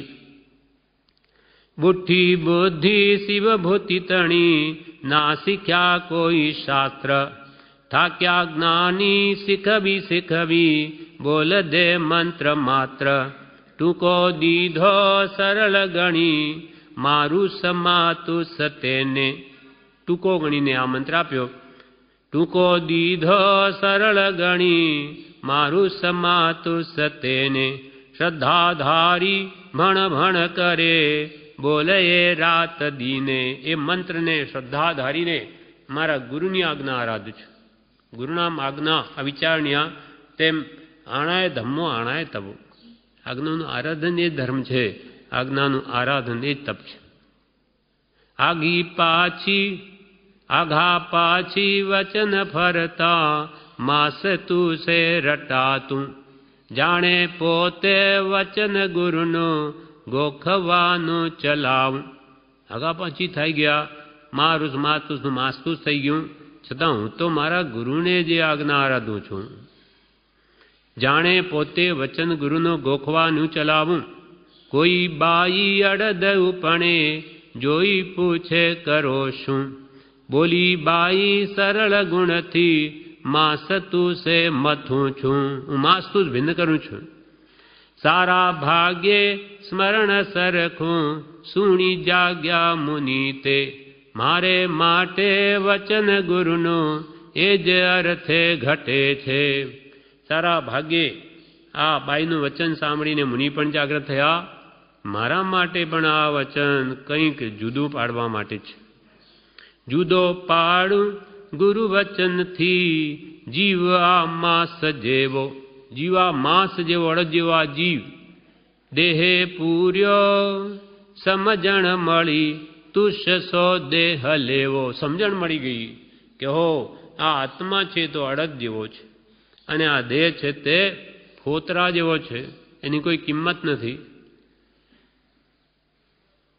જીવા માસ જેવો દેહે પૂર્યો સમજણ મળી તુષ સો દેહ લેવો. દેહને તો તુષ ફોતરા સમાન ગણવો. કે શ્રેણી માંડી શિવભૂતિ થયા કેવળી વાત એવી સાચા માર્ગે ગુરુ વચનથી મંત્ર દે સિદ્ધિ એવી. સાચા ગુરુ હોય, માર્ગ સાચો બતાવે, એ પ્રમાણે ગુરુ વચનથી ગુરુ આજ્ઞાથી જે આરાધના કરે તો મંત્ર દે સિદ્ધિ તેવી. માટે મંત્ર મૂલમ ગુરુ વાક્યમ. ગુરુનું કોઈ પણ વાક્ય એ મંત્રનું જ મૂળ છે અને મંત્ર સમાન ગણવું. એવી રીતે હજી નિકટ છે મંત્ર માર્ગો યથાર્થ, આજ્ઞા પામી સુગુરુ તણી સૌ આદરો પુરુષાર્થ. એવી રીતે હજુ માર્ગ નિકટ છે. એટલે આ પંચમ કાળમાં પણ એવી રીતે મંત્રની આરાધનાથી મોક્ષનો માર્ગ પામવો નિકટ છે. હજુ પણ આજ્ઞા પામી સુગુરુ તણી સૌ આદરો પુરુષાર્થ માટે સદગુરુ દ્વારા મંત્રની આજ્ઞા પામી સૌ સત્ય પુરુષાર્થને આદરો. એ ભાવોમાં રમો તો આજે પણ તમને પણ આ લાભ થાય એવો છે. પુરુષાર્થ કરો તો તમે સ્વરૂપનું ધ્યાન કરો, સ્વરૂપની ભાવના કરો, આત્મ ભાવના ભાવો તો કેવળ જ્ઞાન પાવો, નહીં ભાવો તો નહીં પાવો, પણ ભાવો તો આ કાળમાં પણ પાવો. કેમ કે આ કાળમાં ભલે સાક્ષાત મોક્ષ નથી પણ મિથ્યાત્વ જવારૂપ મોક્ષ તો છે જ. મોક્ષ માર્ગ છે અને ઠેઠ મોક્ષના બારણા સુધી પહોંચી શકાય ત્યાં સુધી જઈ શકાય. પછી શું છે? ખાલી એક જ ભાવ બાકી રહે. અનંતા ભાવ તોડી શકાય તો પુરુષાર્થ તો આ કાળમાં થઈ શકે છે. તો મહાપુરુષો એટલું તો કરો. તમે બારણા સુધી તો આવો, પછી અંદર જતા કેટલી વાર? એક પગ મૂકો કે અંદર. પણ આ કાળમાં તો કે મોક્ષ ક્યાં છે? જંબુ જડ ગયા તાલા. જંબુ સ્વામી છેલ્લા મોક્ષમાં જઈને દરવાજા બંધ કરી દીધા. હવે ક્યાંથી જઈએ? કે આપણી જેમ ત્યાં દરવાજા મૂકેલા છે. એટલે કે આ કાળમાં જીવોનો એટલો પુરુષાર્થ નથી કે સાક્ષાત મુક્તિને મેળવી શકે. પણ કૃપાલે કે એકાવતારી સુધી તો થઈ શકાય. એક ભવ ધારીને તો મોક્ષે જઈ શકાય એવું છે. તો ત્યાં સુધી જવાય તો પછી શું રહ્યું? બધું જ ઠેઠ પહોંચી ગયા એમ જ સમજો. એટલે કે છે કોઈ પણ હીન પુરુષાર્થની વાત સાંભળવી પણ નહીં. આ કાળમાં કેવલનાથ નથી, મોક્ષ નથી એવી વાત પણ નહીં સાંભળવી. બધું જ છે. જો ઈચ્છો પરમાર્થ તો કરો, સત્ય પુરુષાર્થ ભવસ્થિતિ આદિ નામ લે છેદો નહીં આત્માર્થ. આ પ્રમાણે આપણને ભલે ક્ષોભક્ષમ ઓછો હોય, બીજું ના આવડતું હોય, એની કંઈ ફિકર કરવાની વાત જરૂર નથી. પણ મહાપુરુષોએ જેમ કહ્યું તેમ કરે જ જવું. આપણને કંઈ ખબર નથી પણ મને તો મારા ગુરુને તો ખબર છે. એ શ્રદ્ધાથી પણ આપણું કામ થાય છે. આપણે જેમ કે આપણને કોઈ ભૂમિઓ મળ્યો હોય, માર્ગ ભૂલા પડી ગયા, આપણને તો માર્ગની ખબર નથી, પણ ભૂમિઓ જો મળી ગયો જંગલમાં તો આપણે નિશ્ચિંત થઈ જઈએ કે કંઈ ફિકર નથી. મને માર્ગ ખબર નથી પણ બતાવનાર મારી સાથે છે એટલે નિશ્ચિંત થઈ જવાય. તેમ આપણને ભલેને ખબર નથી, મારા ગુરુ તો બધું જાણે છે. સૌભાગ્યને એકવાર કૃપાલદેવે પૂછ્યું કે હવે કહો શું જાણવું છે? ત્યારે સૌભાગભાઈ શું કહે? સર્વ જેણે જાણ્યું એવા આપને અમે જાણ્યા, હવે અમારે બીજું શું જાણવાનું છે? હવે તો આપ કહો તેમ કરીએ, અમારે બીજું કંઈ જાણવું નથી. અમારા માટે કયું કલ્યાણ કરતા અમે નથી જાણતા, અમારે શું કરવું એ કહો. એટલે તે પ્રમાણે તમારી આજ્ઞા પ્રમાણે અમે કરીએ, અમારે બીજું કાંઈ જાણવું નથી. પછી કૃપાલદેવ આત્મસ્થિતિ આપે છે. તેથી એમને થાય છે કે બસ હવે તો બધું મળી ગયું, હવે બીજા કોઈ શાસ્ત્રની માંગણી કરવાનું રહ્યું નહીં, એમાં બધું આવી ગયું ને એના આધારે જ જીવીએ છે. હવે મંત્ર વિશે પત્રસુધામાં બ્રહ્મચારીજી કહે છે, પત્રાંક 558 જણાવે છે, બોધામૃત ભાગ 3 સત્પુરુષની આજ્ઞા વિનાની ક્રિયા તે ધર્મનું કારણ નથી. સ્વચ્છંદે ગમે એટલી ક્રિયાઓ આપણે કરીએ એ મોક્ષ ના આપે. જીવ નિજ છંદે ચાલી પરિશ્રમ કરે, અનંત કાળથી જીવ નિજ છંદે ચાલી, છંદે એટલે પોતાની ઈચ્છાએ ચાલી પરિશ્રમ કરે તો પોતે પોતાથી જ્ઞાન પામે નહીં, આત્મજ્ઞાન પણ ન પામે. જ્યારે જ્ઞાની પુરુષની આજ્ઞાનો આરાધક અંતર મુહૂર્તમાં પણ કેવળ જ્ઞાનને પામે.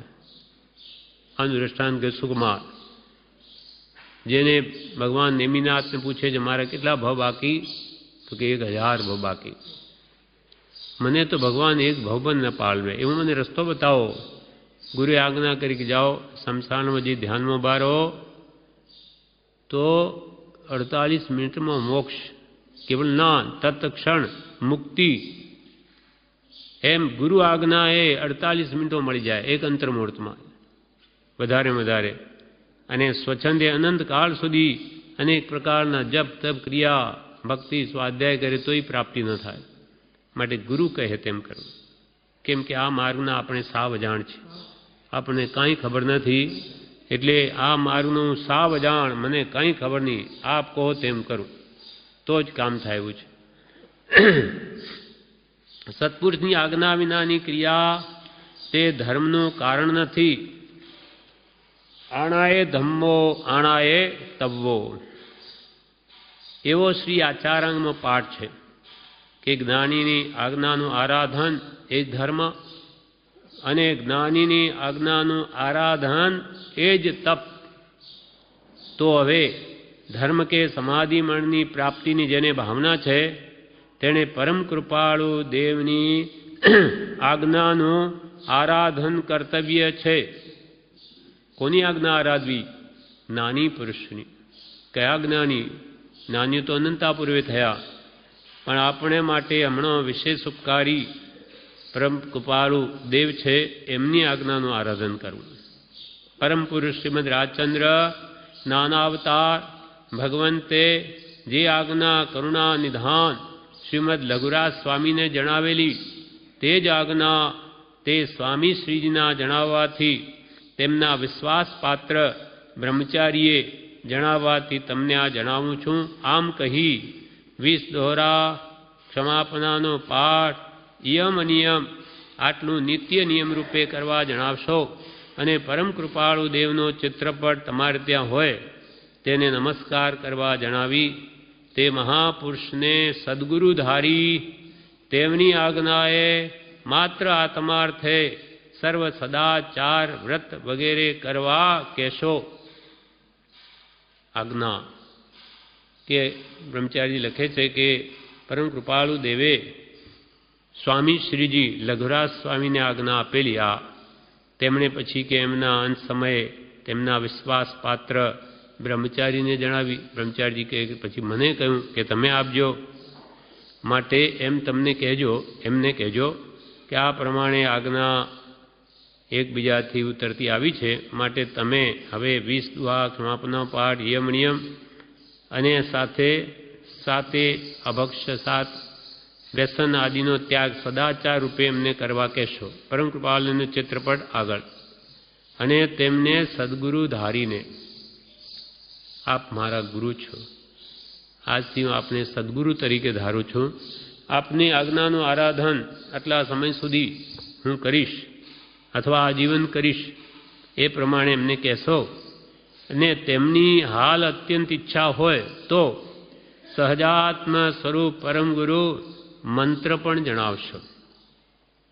એમની ઈચ્છા હોય તો, તેમની હાલ અત્યંત ઈચ્છા હોય તો સહજાત્મ સ્વરૂપ પરમ ગુરુ મંત્ર પણ જણાવશો. અને તેમાં નવકાર વગેરે અનેક મંત્રોનો સમાવેશ થઈ જાય છે. નવકાર વગેરે બધા જ જાતના મંત્રો. કેમ કે ગમે તે મંત્ર આરાધન કરી અને શું પ્રાપ્ત કરવું છે? સ્વરૂપ. શું સ્વરૂપ? સહજ આત્મ સ્વરૂપ, આત્માનું શુદ્ધ સ્વરૂપ. એ પ્રાપ્ત કરવા માટે બધા મંત્રો છે.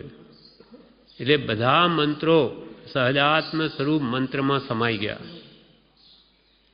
તેમની હાલ અત્યંત ઈચ્છા હોય તો સહજાત્મ સ્વરૂપ પરમ ગુરુ મંત્ર પણ જણાવશો. અને તેમાં નવકાર વગેરે અનેક મંત્રોનો સમાવેશ થઈ જાય છે. નવકાર એ બાકી ન રહે, કેમ કે પંચ પરમેષ્ઠીના તો પહેલાથી એમાં લઈ લીધા. પરમ ગુરુ વંદો પાંચો પરમ ગુરુ, અર્યન સિદ્ધ આચાર્ય ઉપાદે સાધુ ભગવંત આ બધા પંચ પરમિષ્ઠી ભગવંતો છે અને એને પરમ ગુરુ પણ કહેવાય, ઉત્કૃષ્ટ ગુરુ ભગવંતો છે. માટે નવકાર તો એમાં આવી ગયો.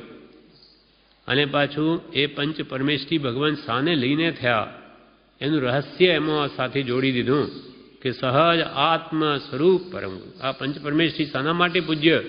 તો કે બધા શુદ્ધ આત્મ સ્વરૂપને પામેલા પુરુષ છે. જે અતિ દુષ્કર છે આત્માની શુદ્ધિ કરવી, કલ્યાણમાં અનંત વિઘ્ન છે.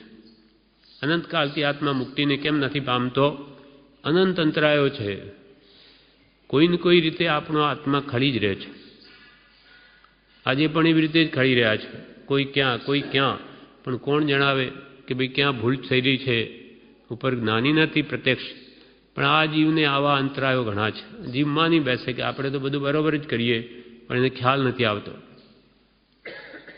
એમ આપણે માટે પૂજ્યશ્રી કહે સહજાત્મ સ્વરૂપ મંત્ર, તેમાં નવકાર વગેરે અનેક મંત્રોનો સમાવેશ થઈ જાય છે.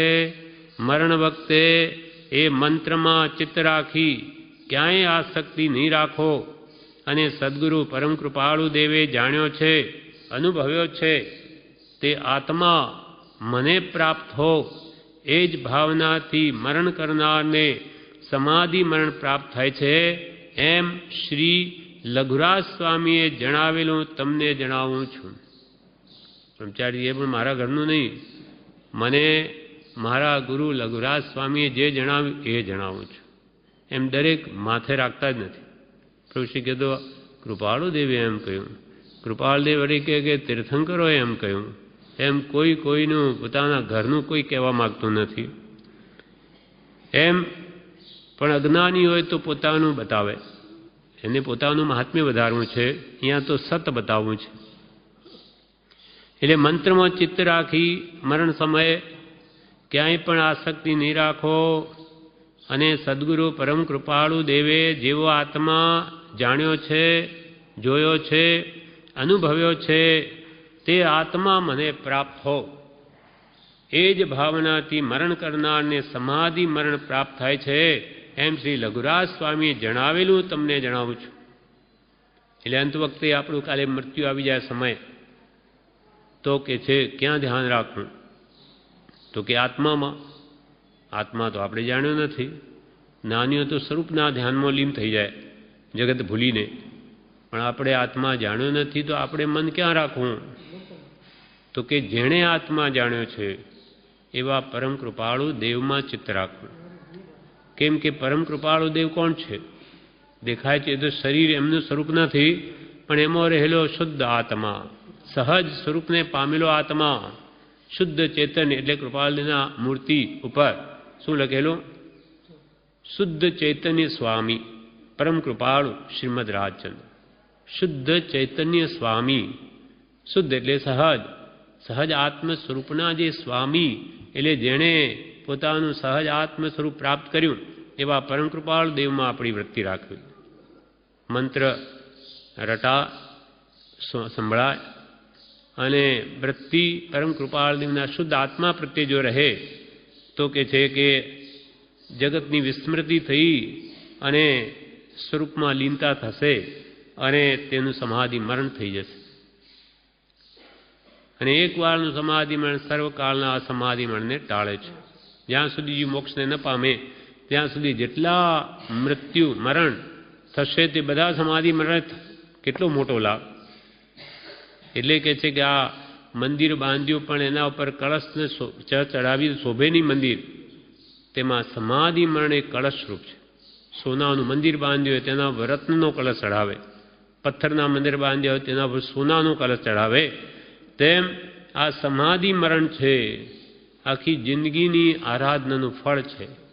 આ કરીને અંત વખતે એ રત્નેત્રીને સાથે લઈને જવું છે. સમ્યક શ્રદ્ધા, સમ્યક જ્ઞાન, સાચી સમજણ, સાચી શ્રદ્ધા અને તે પ્રમાણે જે સદાચાર વગેરે આચરણો કર્યા એ મૂકી નથી દેવા, ઠેઠ લઈ જવું છે બીજા ભવમાં, જ્યાં સુધી મુક્તિ ન થાય ત્યાં સુધી. તે આ સમાધિ મરણ વડે શક્ય છે. અને એમાં આ મંત્ર પરમ સહાયક છે, જે આપણી વૃત્તિને વિજય જવા ન દે. કેમ કે અંત વખતે શાસ્ત્રો યાદ ન રહે, મૃત્યુની પીડા હોય શારીરિક વેદના અત્યંત હોય તેમાં બીજા શાસ્ત્રો યા અંદર એનો આશય ધ્યાનમાં રહે અને મંત્રમાં ચિત્ત રોકે તો કામ થઈ જાય. એટલે મંત્રમાં ચિત્ત રાખી અંત વખતે મરણ વખતે ક્યાંય આસક્તિ નહીં રાખો, ધન કુટુંબમાં આસક્તિ નહીં રાખો.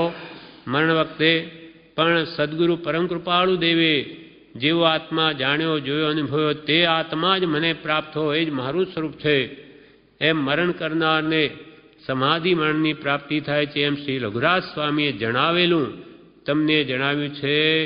બીજેથી મન ઉઠાવી એક પરમ કૃપાળુ દેવમાં ચિત્ત રાખશો તો એકની ઉપાસનામાં સર્વ જ્ઞાની સમાઈ જાય છે. એકની ઉપાસનામાં સર્વ જ્ઞાની સમાઈ જાય. હા, અનંત છે તે એક છે, એક છે તે અનંત છે. કેમ કે અનંત જ્ઞાનીઓનું પણ એક જ સ્વરૂપ છે. અનંતના કે અનંત સ્વરૂપ જુદા નથી. સર્વ જ્ઞાનીઓનું એક સહજાત્મ સ્વરૂપ, એમાં અંશ માત્ર ફરક નહીં. એટલે એકની ઉપાસનામાં સર્વ જ્ઞાનીઓ સર્વ તીર્થંકરો બધા જ સમાઈ ગયા. અને જ્ઞાની પુરુષ કે નિશ્ચયને તું પણ પડી નથી રહેતો, તારો આત્મા પણ એમાં ભજાય છે. નિશ્ચયને તું પણ પરમાત્મા જેવો છું એટલે તારી ભજના ભેગી થાય. પણ એનું ધ્યાન કેમ ધરવું છે કે તું તારી જાતને ભૂલી ગયો છે. તું પોતે પરમાત્મા હોવા છતાં તને તેનું ભાન નથી. માટે એનું રટણ કર તો તને નાના વણે કર્મનો ક્ષોભક્ષમ થઈ એ વાત સમજાઈ જાય કે હો, હું સહજ આત્મ સ્વરૂપ છું, પરમાત્મા છું. તો મારે શું ફિકર છે? હું તો અનંત રિદ્ધિનો ધણી છું. બધી રિદ્ધિ સિદ્ધિ લબ્ધિ બધી મારા આત્મામાં છે ને એ જ હું છું. એ ભાવ એને આ મંત્રની આરાધનાથી દ્રઢ થશે.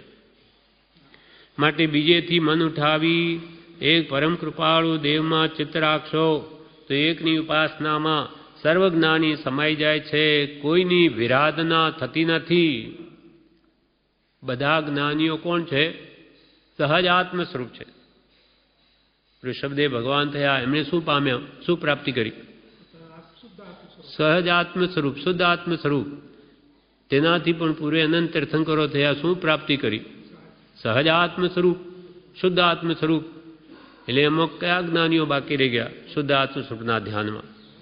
એટલે અનંતા જ્ઞાનીઓ આ મંત્રની આરાધનામાં સમાય છે. કોઈની પણ વિરાધના થતી નથી. કોઈ એકની ઉપાસનામાં સર્વજ્ઞાની સમાઈ જાય છે. કોઈની વિરાધના થતી નથી. વીતરાગ દશાને પ્રાપ્ત સર્વ પૂજ્ય છે. વીતરાગતા જેને આવી જ્ઞાન થઈ જ આવે, હા હા, એ સમ્યક દર્શન થઈ જ પ્રગટે છે. એટલે એ આવી તે પૂજ્ય થઈ ગયું. એટલે ચોથે ગુણસ્થાન કે આવેલો સમ્યક દ્રષ્ટિ એ પૂજ્ય પુરુષોમાં આવે, એ જીનની કોટીમાં આવી ગયો. એટલે વિતરાગ દશાને પ્રાપ્ત સર્વ પૂજ્ય છે. એ દ્રઢતા રાખી પ્રેમ ભક્તિ વર્ધમાન થાય તેમ કર્તવ્ય છે જી. માટે પ્રેમ ભક્તિ સત્પુરુષમાં આવે અને એની આજ્ઞા જે મંત્રરૂપે મુખ્ય આજ્ઞા કૃપાળુ દેવની મંત્રરૂપે સહજાત્મ સ્વરૂપની છે, એનું ધ્યાન આપણે ધરીએ તો આપણું કામ થઈ જાય. આ પ્રમાણે આ મંત્ર સંબંધીનો પાઠ પૂરો થયો. હવે એનાથી આગળનો પાઠ